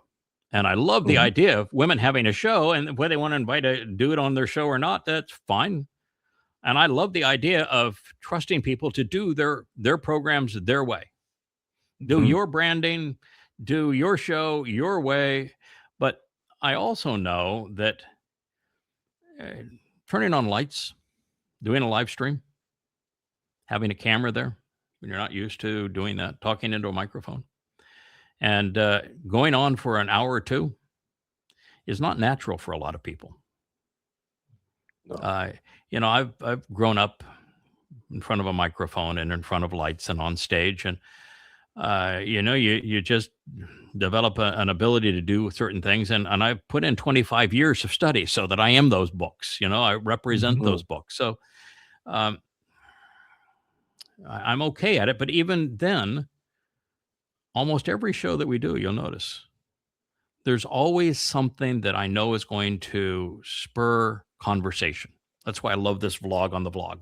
We're looking at things that people are trying to promote, and we're typically eviscerating them, but to show the flaws in people's reasoning so that people are more aware of what's happening around them. And the other times I will take a book that I have written, and usually it's books that I'm writing right now because that's what's most interesting, of course, to me, and where we're cutting edge. And I will share a translation that I've written because I've configured cameras behind teleprompters, so I can read what I have written. And then we can ad lib on it. And, Rich says, my God, sometimes I see him, he's doing a show and the wheels are going off and he's coming up with an insight that no one has ever perceived previously. And that's the fun of it. Yeah. And so, my suggestion would be to do the Yada Yah book club, have somebody in the group read a page or a passage, maybe even an insight or two from it, and then everybody talk about it. And then go on to the next one and share what you think that means and how it applies to your life. And when you first learned that, what did you think, or what your concerns are? If you do that, you're never going to be uncomfortable. You always know you're going to have something to say. There's an endless arrangement of material there. Yep. It's structured. You're comfortable. You know what you're going to be talking about. It's going to promote discussion among the group. And it will be Daughters of Yah talking about Yahweh and the Torah. It's just in a way that is has a higher likelihood of being comfortable and a highest likelihood of being effective and accurate. And, I don't really care if somebody has a different view. Have at it. You want to have a different approach? That's great. That's why we're doing this. And what you want is to recognize that God wants us all to demonstrate that we're trustworthy. Well, if we don't trust our covenant family, then how are they going to demonstrate that they're trustworthy to Yah? So it's essential that everybody have this opportunity to do this. And they feel comfortable doing it, but you want to set them up to succeed, not fail. And you know that it isn't easy. It's hard. This is not easy. And the very fact that you can become comfortable with it over time and you can overcome the hurdles of doing it is part of the confidence and proof statement that is so essential to the process. But it's mostly, we do need to trust people and we do need to have them be able to do their own branding. I cannot step outside of the branding that Yahweh has prescribed. It's got to be consistent. And everything I say, write, and do has to be part of that branding. It's there over my shoulder. That is our branding. But that doesn't mean everybody does. Roger Bankston did a show on the Torah. He doesn't need prompting. That is a man that is just Right. oozes confidence and is very comfortable in that environment, and you can tell it. And therefore, he does not need prompts. Most people do. I like them. And if Roger Bankston wanted to have the thumbnail for his show, a caricature of himself in a dive hard hat suit, holding up a finger, I'm going to Right. laugh myself silly and say, you go, man. That's Right. cool. And so I think that the women ought to be able to design their own thumbnail, and it should be represent them, and they should have fun with it. And we should all just enjoy everybody growing into the role, but also be careful that I don't want people to fail. And I know how hard this actually is. So stack the deck in your favor. Absolutely.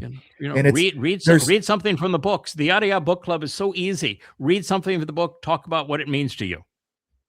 Absolutely. Absolutely. Can't go wrong. And from the technical side of things, they are two different challenges to overcome. With the first one being, if you want to live stream, StreamYard accounts are free. You click a button, you are live streaming. You know what I'm saying? That's correct. Okay.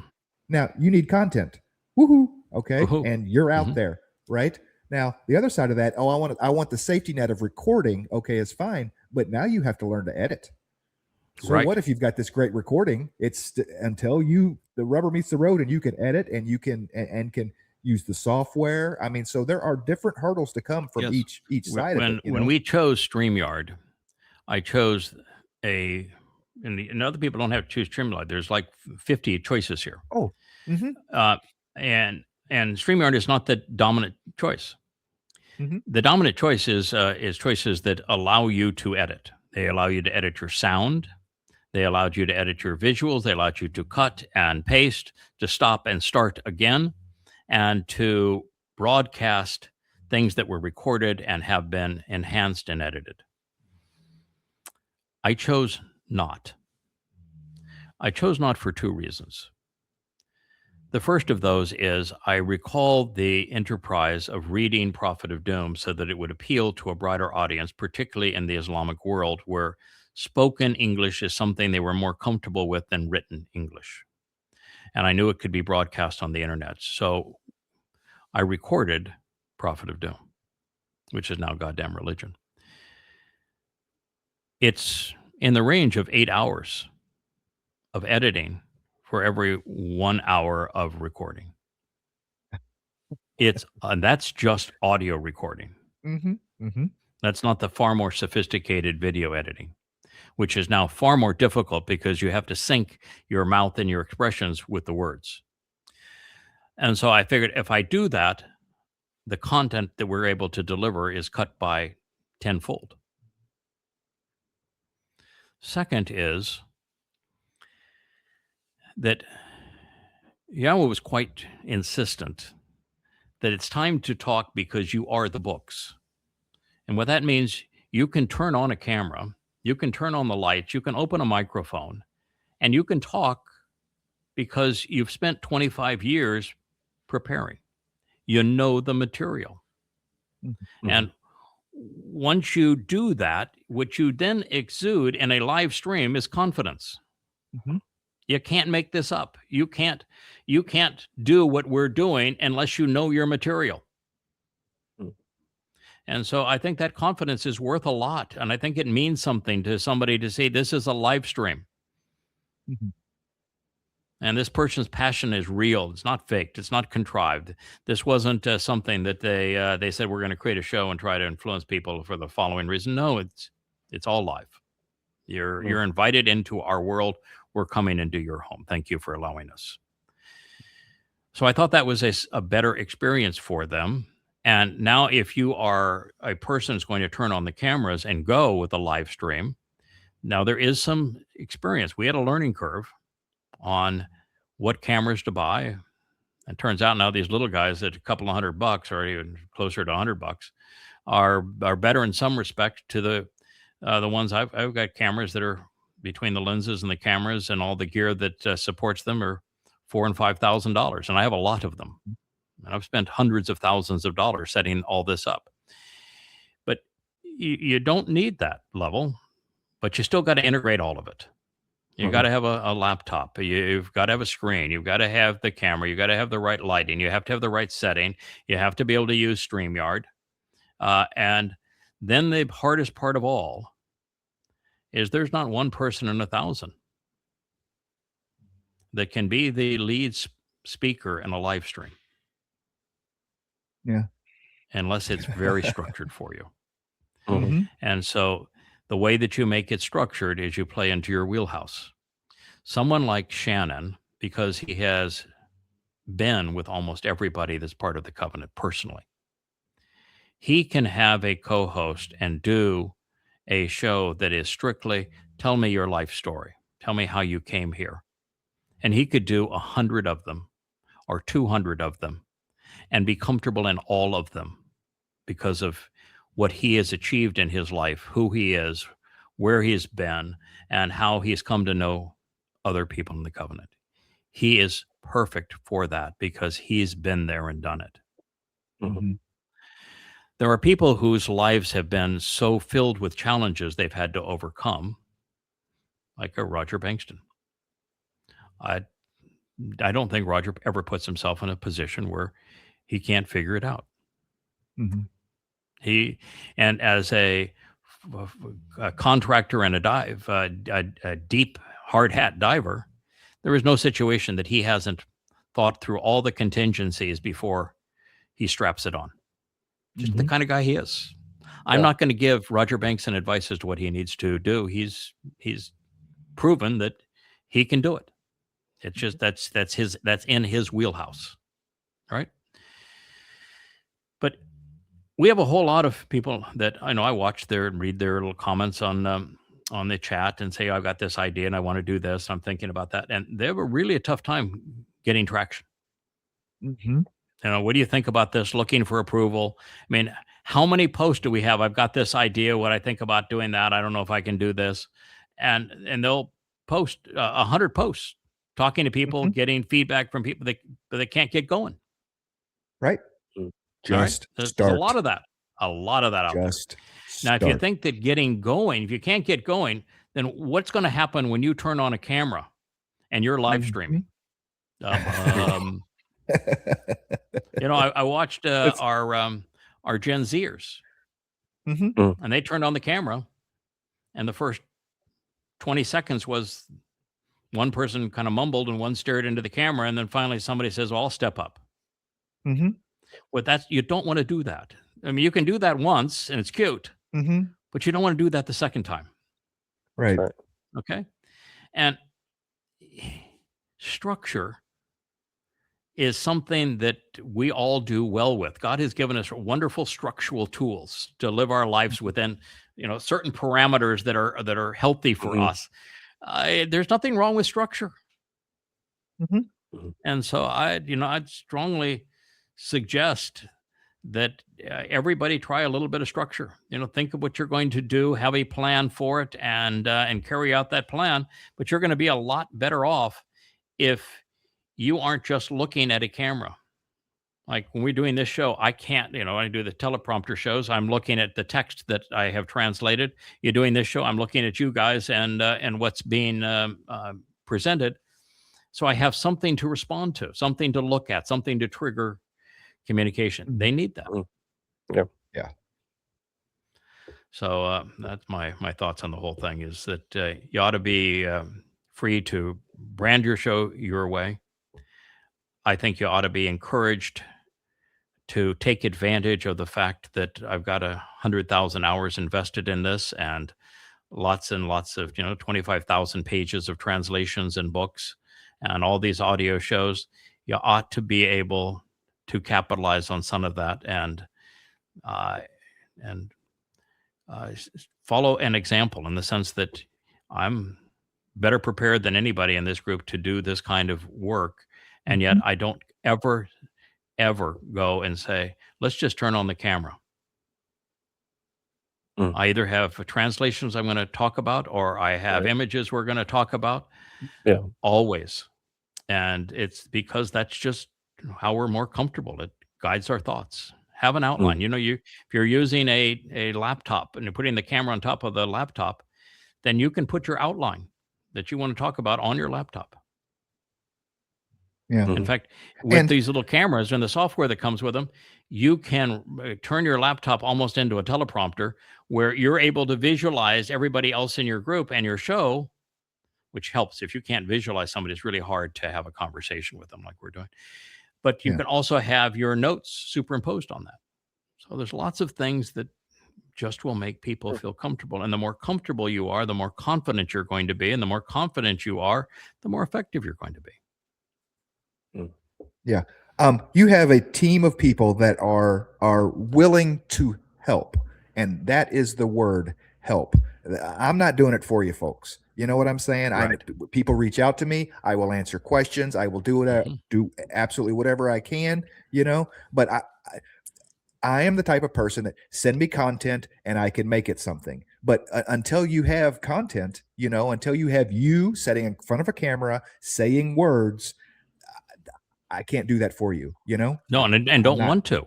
We can tell you yes. that this is a good camera option for you, that this is a good microphone option for you. These are good ear option for you.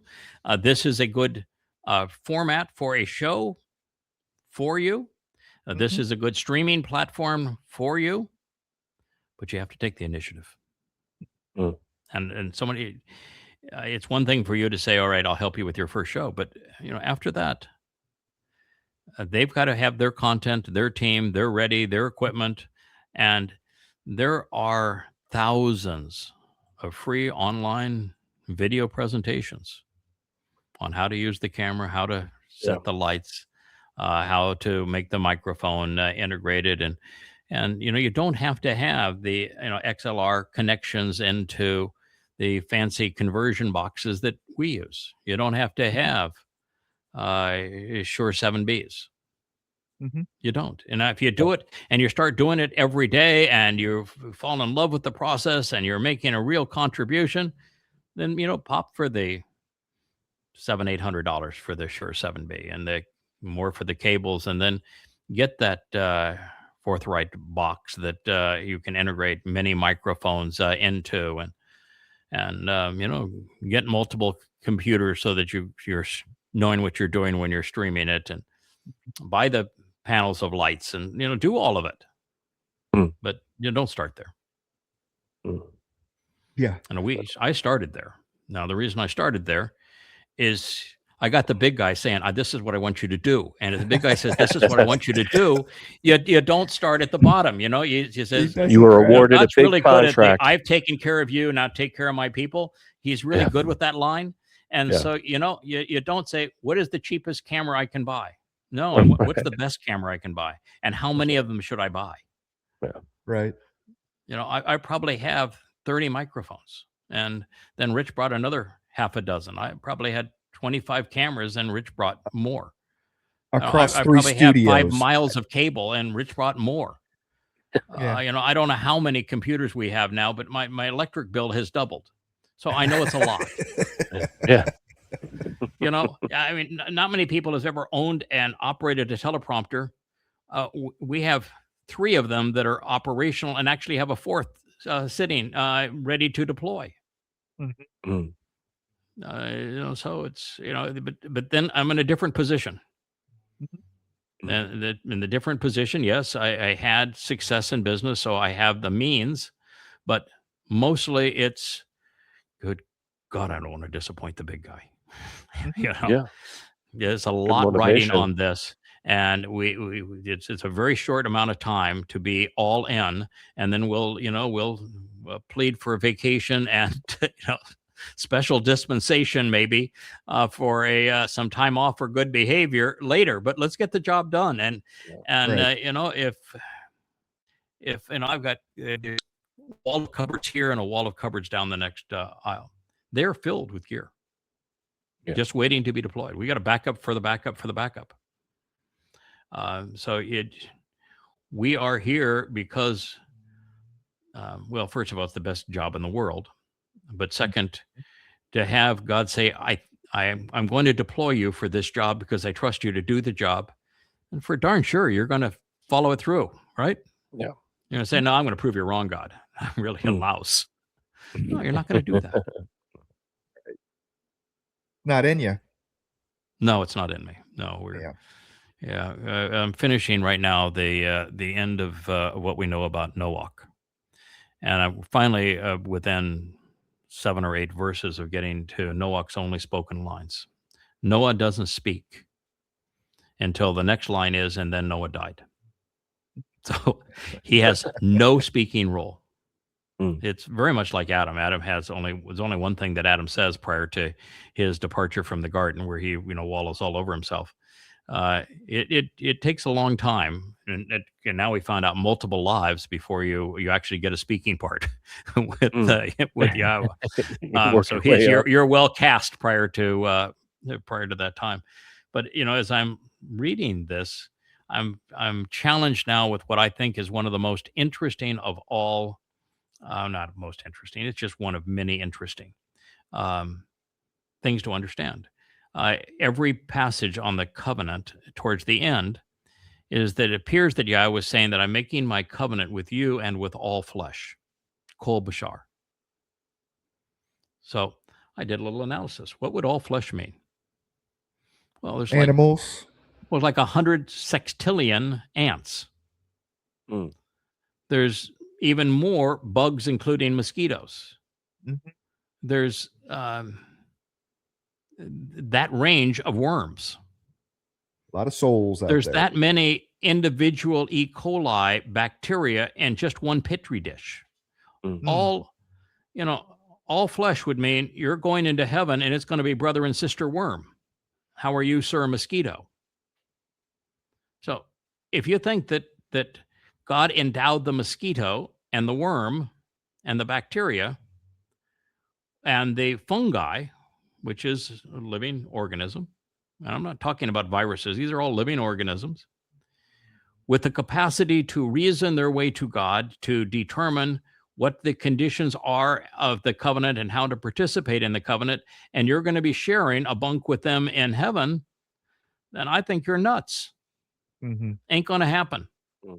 So then your challenge is, all right, so I cannot translate kol bashar as all life forms, all flesh, all animals, because all these things are animals. I'm not talking about plants. Those are all animals. And it's repeated over and over again, like 6 times. And so it's the challenge is, how do I make this work in a way that is sane, that is in a way that why would God repeat it 8 times relative to Noach and his sons? And I'm going to establish, and I'm going to affirm, and I'm going to set up, and I'm going to cut the covenant with your sons, and with kol bashar. Kol bashar is all things to do with the complete mission and the total story that is told by the human herald. Because that's who Noah becomes. He doesn't have much of a speaking role this time, but he does next time and the time after that. And so it's the totality of everything that is conveyed in the complete message of the Bashar, because that's what Noach represents. He represents the Bashar and the role of the Bashar going forward.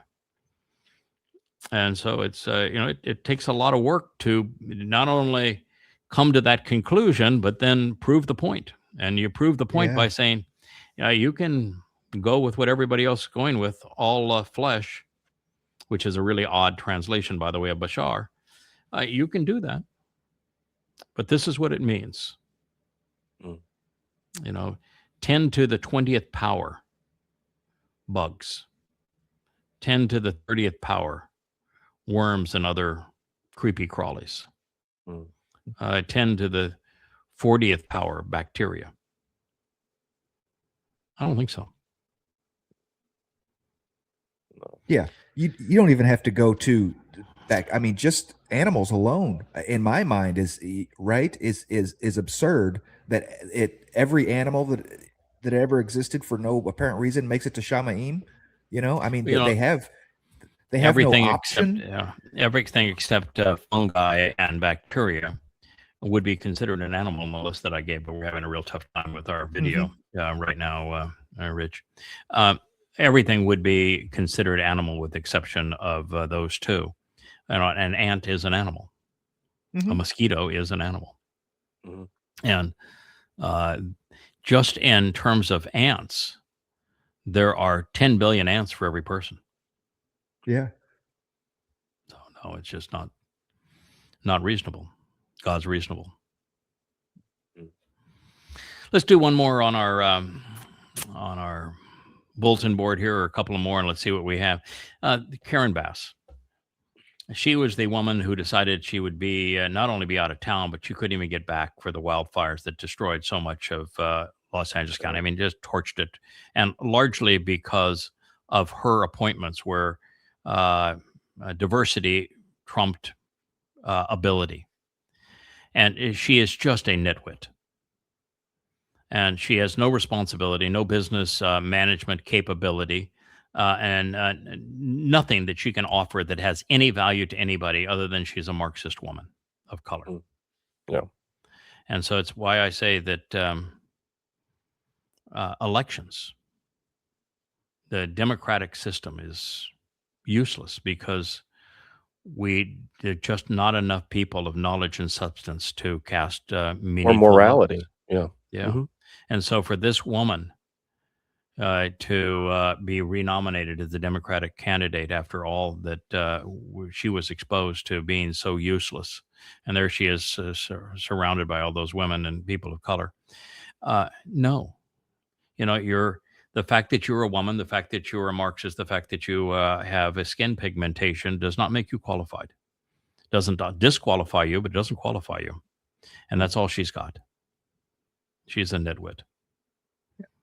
Somebody said something about wanting to be judged by the content of their character, but I forget who that was. Yeah. Martin Luther King. Don't judge me by the tone of my skin, but by the content of my character. And it's sad, and it's just like JFK. Ask not what your country can do for you. Ask what you can do for your country. Really profoundly important lines that are so inverted by the very people they were spoken on behalf of.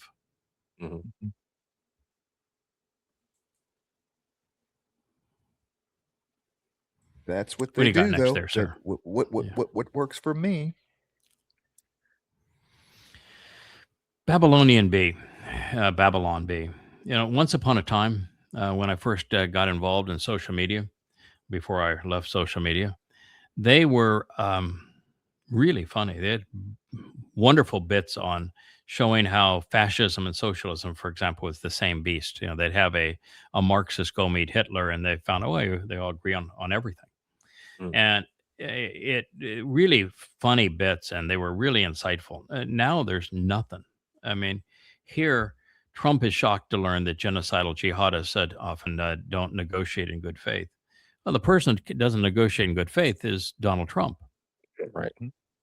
A person that can't be trusted and who does not negotiate, who can't even fathom how to negotiate. The only negotiations that Trump ever has are in his own head, just through confabulation.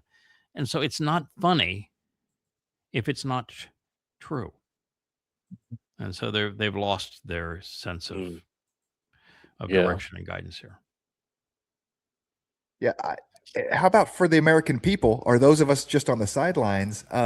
We can't trust Islamists, and we can't trust Rahab. So, surprise, there's no deal in good faith. Yeah, this is right? the ultimate Satan v. Satan. I mean, Allah was modeled after Satan.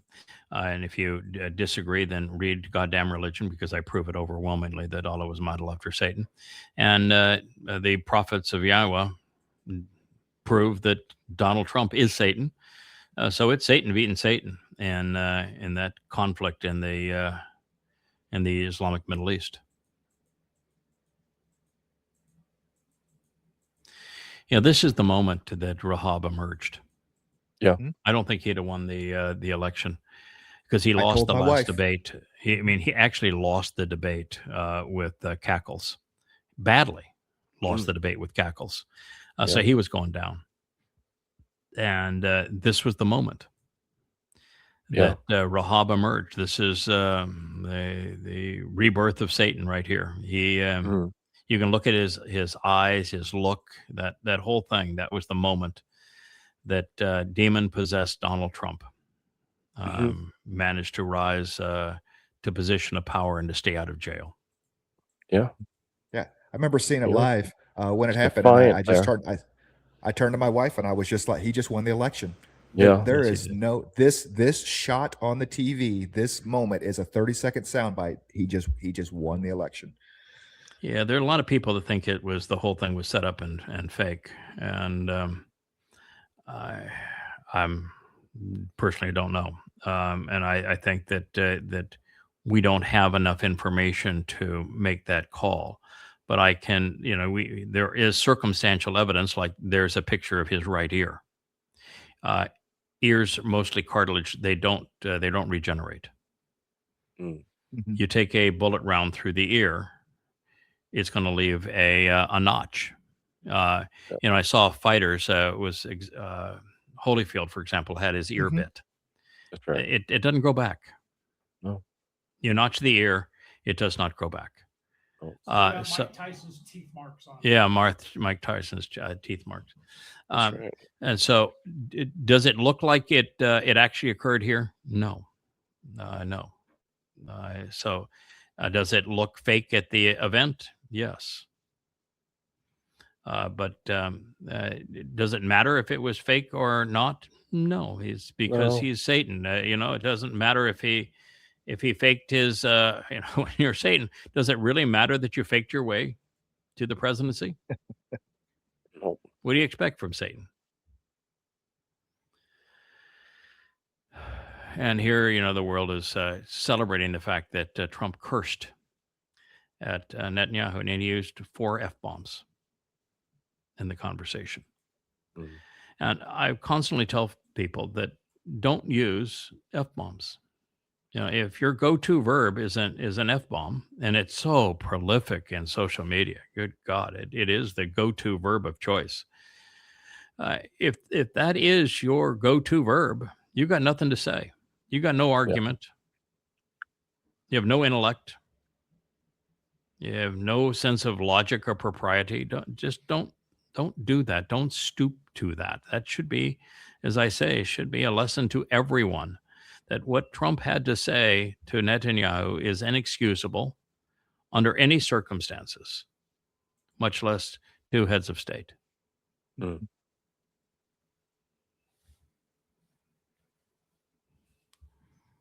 Yeah, I have been accused of dumbing down my speech sometimes. So it's a matter of knowing when to turn it on and turn it off. There is locker room talk, and then there is kitchen table talk.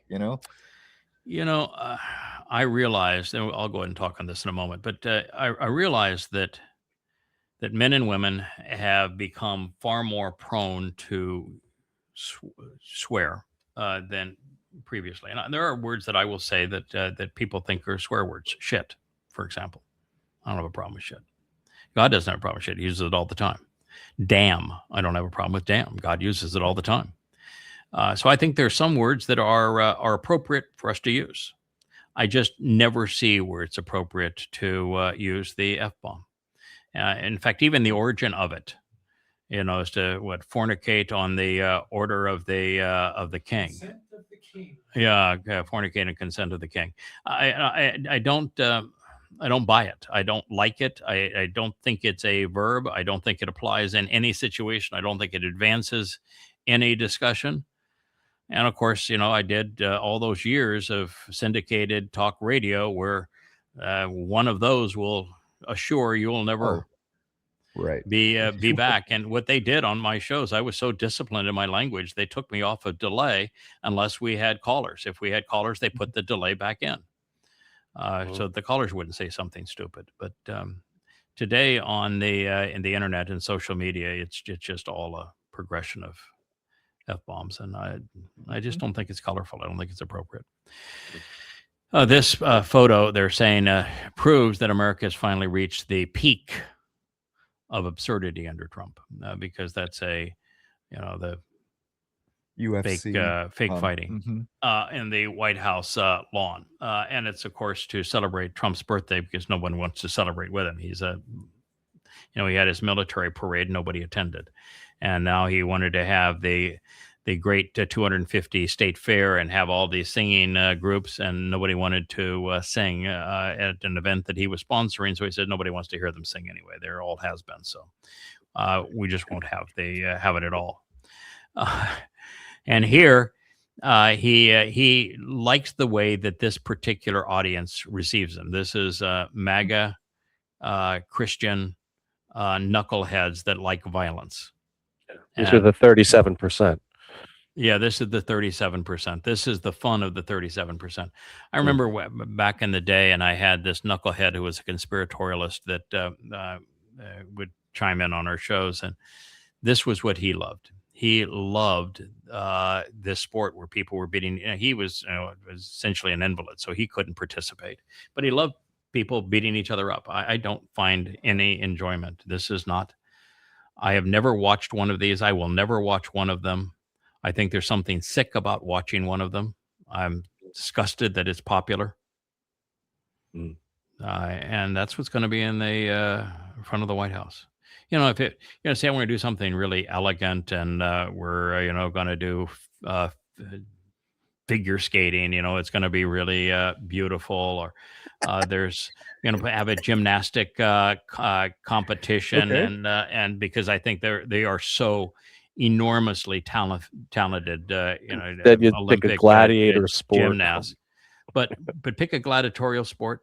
Going back to ancient Rome, no, it's not it doesn't appeal to me. I think it's disgusting that the country finds it appealing, frankly. I just think that they're wrong because they ain't seen nothing yet. You think this is peak absurdity? We still got my point. This, yeah. Oh yes, so I know. Much absurd, yes. The pinnacle, hell no. Yeah. Cage match at the White House. Yeah. So no, this is not the peak of what he's going to do. He's still getting warmed up. Yeah. It just makes you yearn for the days of the Lincoln bedroom, right? It makes you yearn for the days of the Lincoln bedroom. That was the worst scandal that there was. I was a huge opponent of Obama because he was a Marxist and he was incompetent. He had nothing to offer other than he was a smooth talker. But otherwise, he had nothing to offer. And I accused the Democrat Party of putting a man that was mentally incompetent up to run for office, like it was a weekend at Bernie's with the Biden administration. But by comparison, oh my God, they're infinitely superior to this nonsense. Now, would Cackles have made a better president? I don't know, but oh goodness. These AI programs like this that try to appeal to, oh my God, it's always a shock value, and it's all AI. The spokesperson is AI, the text is AI, the voice is AI, and they're presenting it for clicks because if on social media you can make hundreds of thousands of dollars a month if you're popular. And so now this person wants to say, oh, China's next. We're going to have war with China. Look at all of that war material there. I'm here to tell you, we're going to have war with China. They're next. No. China's not next. China is never. The opportunity for America to be stupid enough to go after 1 billion Chinese ended a very, very long time ago. And it is never going to happen. I don't think America could have beaten the Chinese even during the end of World War II, where we're the only ones that had nuclear bombs, because with that many people, they could suffer any number of blows and we didn't have enough bombs. So no, I don't think there was ever a time that we could have gone against China. And now, America goes against China, it would be annihilated. So no. And plus the fact, it's Cuba that's next. And Ukraine and Iran are not over, and they're not even close to being over. No. So how can you have next in China if you can't resolve Ukraine and Iran, and they can't, and he wants Cuba to be next? He needs a win, and he thinks he can beat Cuba. Yeah. Well, I've been seeing people talk about how the slow death of the Iran situation, the big kicker, it hasn't even hit yet because we're still working on stockpiles, of what was stockpiled in oil and stuff. If Iran doesn't open by this fall, I mean, people start starving this winter, just because there's no fuel fertilizer to grow crops and no oil to run economies and to distribute food. Whew. Yeah, it's going to be a mess. Yeah, Satan was not good for the world. Who knows? No. Yeah. Go figure. Yerma Yasha Dodnu. There was Gabriel and Michael knew. 2,600 years ago, they knew. Yep. Yeah, this is a good place for us probably to end. You know what that is that's burning there? St. Petersburg. That's St. Petersburg. The European capitals went and supported Ukraine, probably the CIA, but certainly MI6. Germany, France, and the UK, along with the Balkan countries that were one time part of the Soviet Union, they colluded with Ukraine to create these drones and the plan to attack Russia in a completely civilian, non-military setting when they knew Putin would be there with a conference that was important internationally to Russia. And this is very much like the Muslims leaving Gaza to torment Jews, knowing what's going to happen. At this point, you do this, and they have now done it. That image right there is never going to go away. That picture we're looking at right there changes the world. It does. They humiliated I just want Putin the gravity with of that to sink in. There is no turning back the clock from that image. The consequence of having done that now absolutely assures the complete obliteration of Kyiv. No respect for anything in Kyiv. The Russians are not going to sacrifice 1 million men to take Kyiv. They're going to destroy it. And if they can't do it with conventional weapons, they'll do it with nuclear weapons. Mm-hmm. And they will hold the European countries that prompted them to do this accountable. And it's no longer a question. It's no longer how many red lines must they cross before Putin finally responds, because what they've done is they've crossed every red line and done everything he told them not to do, and he's done nothing. I don't think that's possible anymore, boys and girls. This was an act that will cause World War III. So sooner rather than later, I think we're how going do to you get like there them before. Apples? Yeah, we have 7 years left. We're in the time of trouble. Mm-hmm.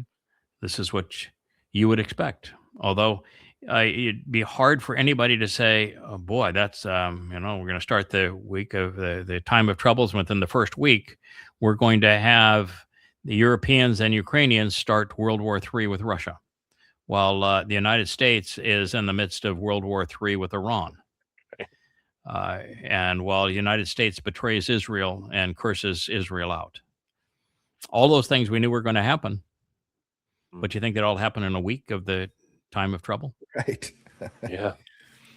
Talk about being upset with the insights stacking up, the insights coming out of yada yada, being exponential, the speed at which things are falling apart.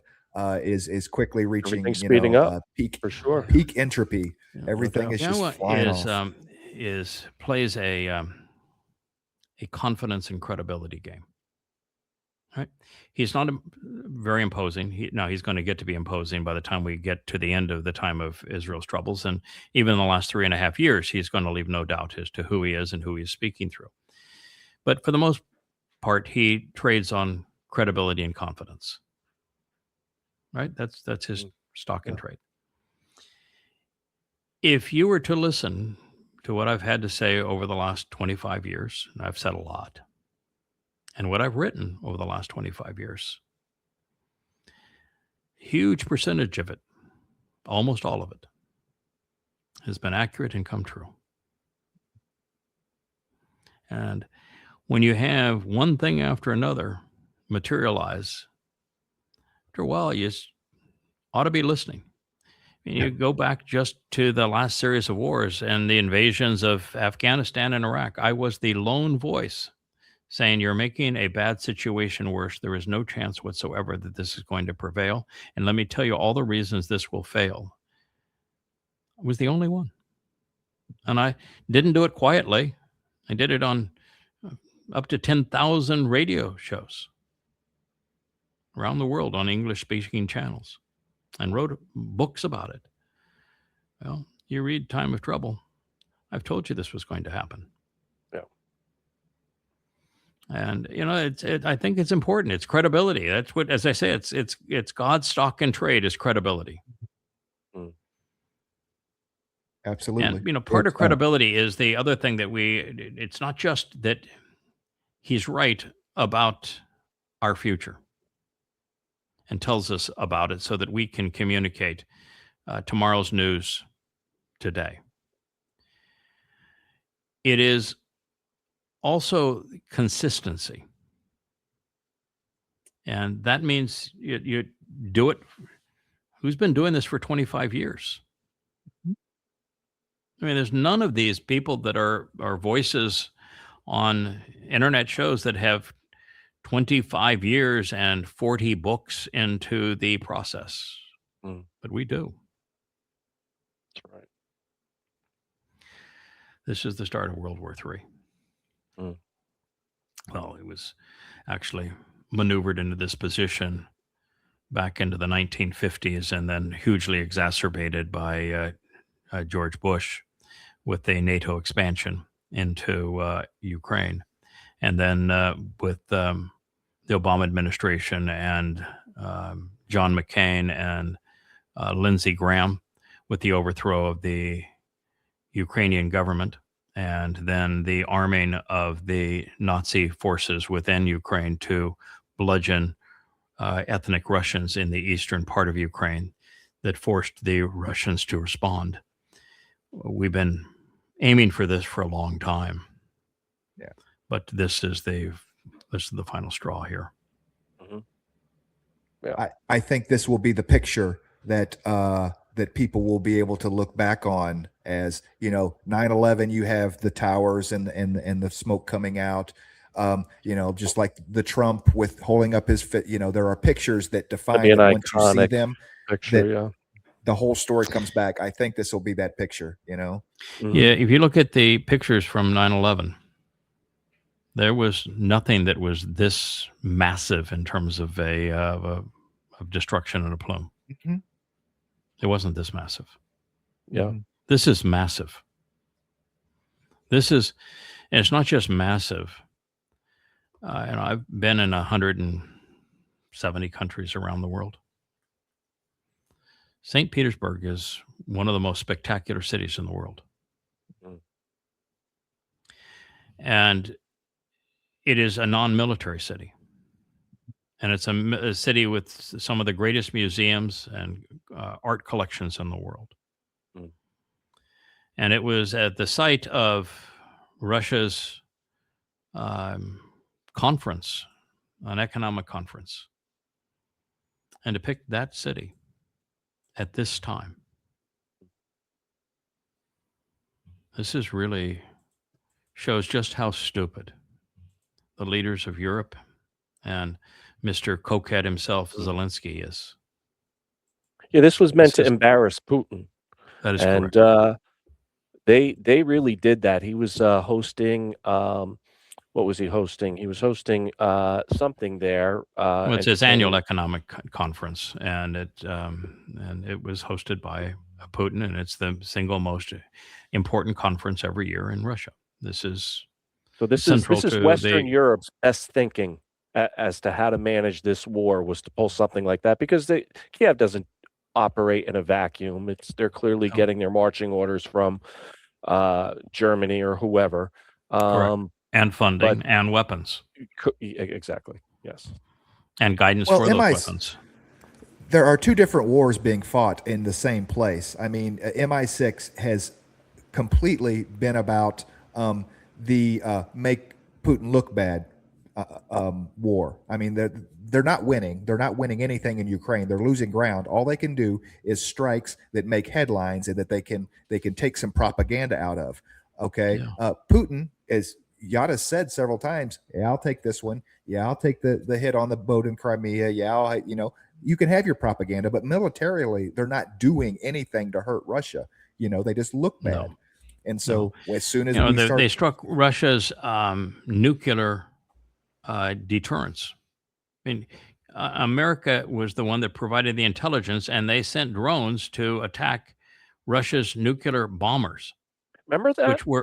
which were parked out in the open, in known They were covered under locations, a because that treaty. was part of the accords the SALT Accords that were signed specifically so that we knew and they knew where our strategic bombers were. They would always be parked out in the open. They were out in the open and they were attacked. And it was the CIA that provided the guidance and the know-how to carry off that attack. I mean, Which you was a couldn't war have crime. a more Yeah. ruthlessly stupid violation, because the protocols of Russia's protocols, if their strategic nuclear deterrence is attacked, they launch. Yeah. So you couldn't have been dumber than that, and this may be to take the economic conference and in the city in Russia. I mean, this is Russia's showcase city.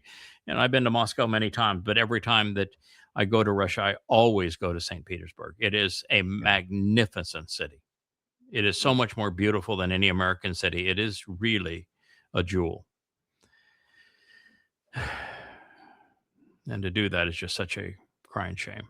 That's so unbelievably stupid. And the thing that's even worse is that you poll Americans, and 80% of Americans think that Putin is the enemy, and that Putin is the aggressor in Ukraine, and that the Ukrainians are the freedom fighters. Nothing could be further from the truth, and it's overwhelmingly so. It's the amount of evidence that you have to deny to come to support the lie is literally overwhelming. It just shows that you're not thinking, you're not capable of processing information, you cannot do research, you are incapable of making a reasoned decision. And yet it's prolific that 80% of Americans think that the belligerent is Putin and not America, when the opposite is true.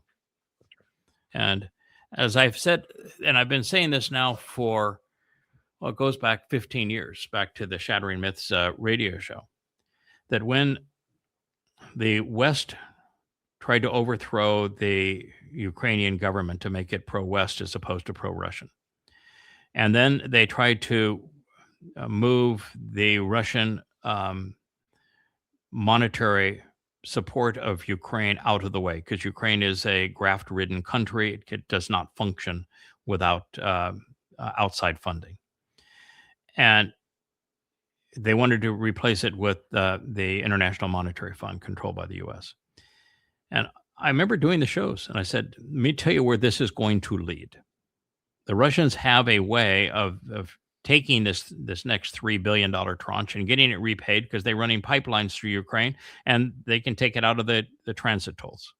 The United States has nothing, and Ukraine is always going to be a bankrupt state. And so it's another $3 billion gone, and then another $3 billion gone for what? To move NATO into a country that's a stone's throw from Moscow? What do you? All you're doing here is igniting the next world war. Why are you doing this? And I was talking about that 15 years ago, and now here it is. This is where it led. And the sad thing about this is that there was no chance of success. The mission was to break up Russia so that the military industrial complex and bankers in America and the UK could prosper by robbing Russia of its mineral wealth. That was the entire ploy. That's the same ploy as in Iran, same ploy as in Venezuela. That is the ploy. And my point was, if you study the Russian psychic and mentality, just like the Persians and Iran, you know that's not going to happen. There is nothing you're going to do that's going to cause that to happen. And that if you could prevail and cause that to happen, the response is going to be the dead hand. They will destroy you with their nuclear assault. They will not go down without destroying you. And the same thing is true with Iran. They were not going to go down without destroying their adversaries, and they have, and Russia will. And so there was no chance of prevailing, and the very real chance of destroying the world, all for a buck. I mean, you could be the richest guy in the world. You could be like any one of these hundreds of billions of dollars oligarchs, but where are you going to spend your money? In hell? Because you burnt down the planet? And, I've been talking about that now for 15 years. Oh, that's the iconic image right there. Yep. The world changed at that very moment. And if I were in a European capital or lived near a European weapons manufacturing plant, I'd move. Yeah. All right. Well, thank you. I'm glad we got to that image. It's been a lot to talk about. This has been an interesting vlog on the vlog. Will, I'm glad you were able to come in. Yeah. I always love to have you. And Kevin, great job. I really do appreciate the fact that you're doing so many things during your day, and yet you did take the time on every one of these images to read what was behind them and why I chose them to comment on them, and it's extraordinary. I appreciate you doing it. Mm-hmm. Thank you, everyone. We'll Thank you, guys. talk again tomorrow. Yep. Hey there, thanks for tuning in. That was Fetch. Gotta run now. Catch y'all on our next podcast.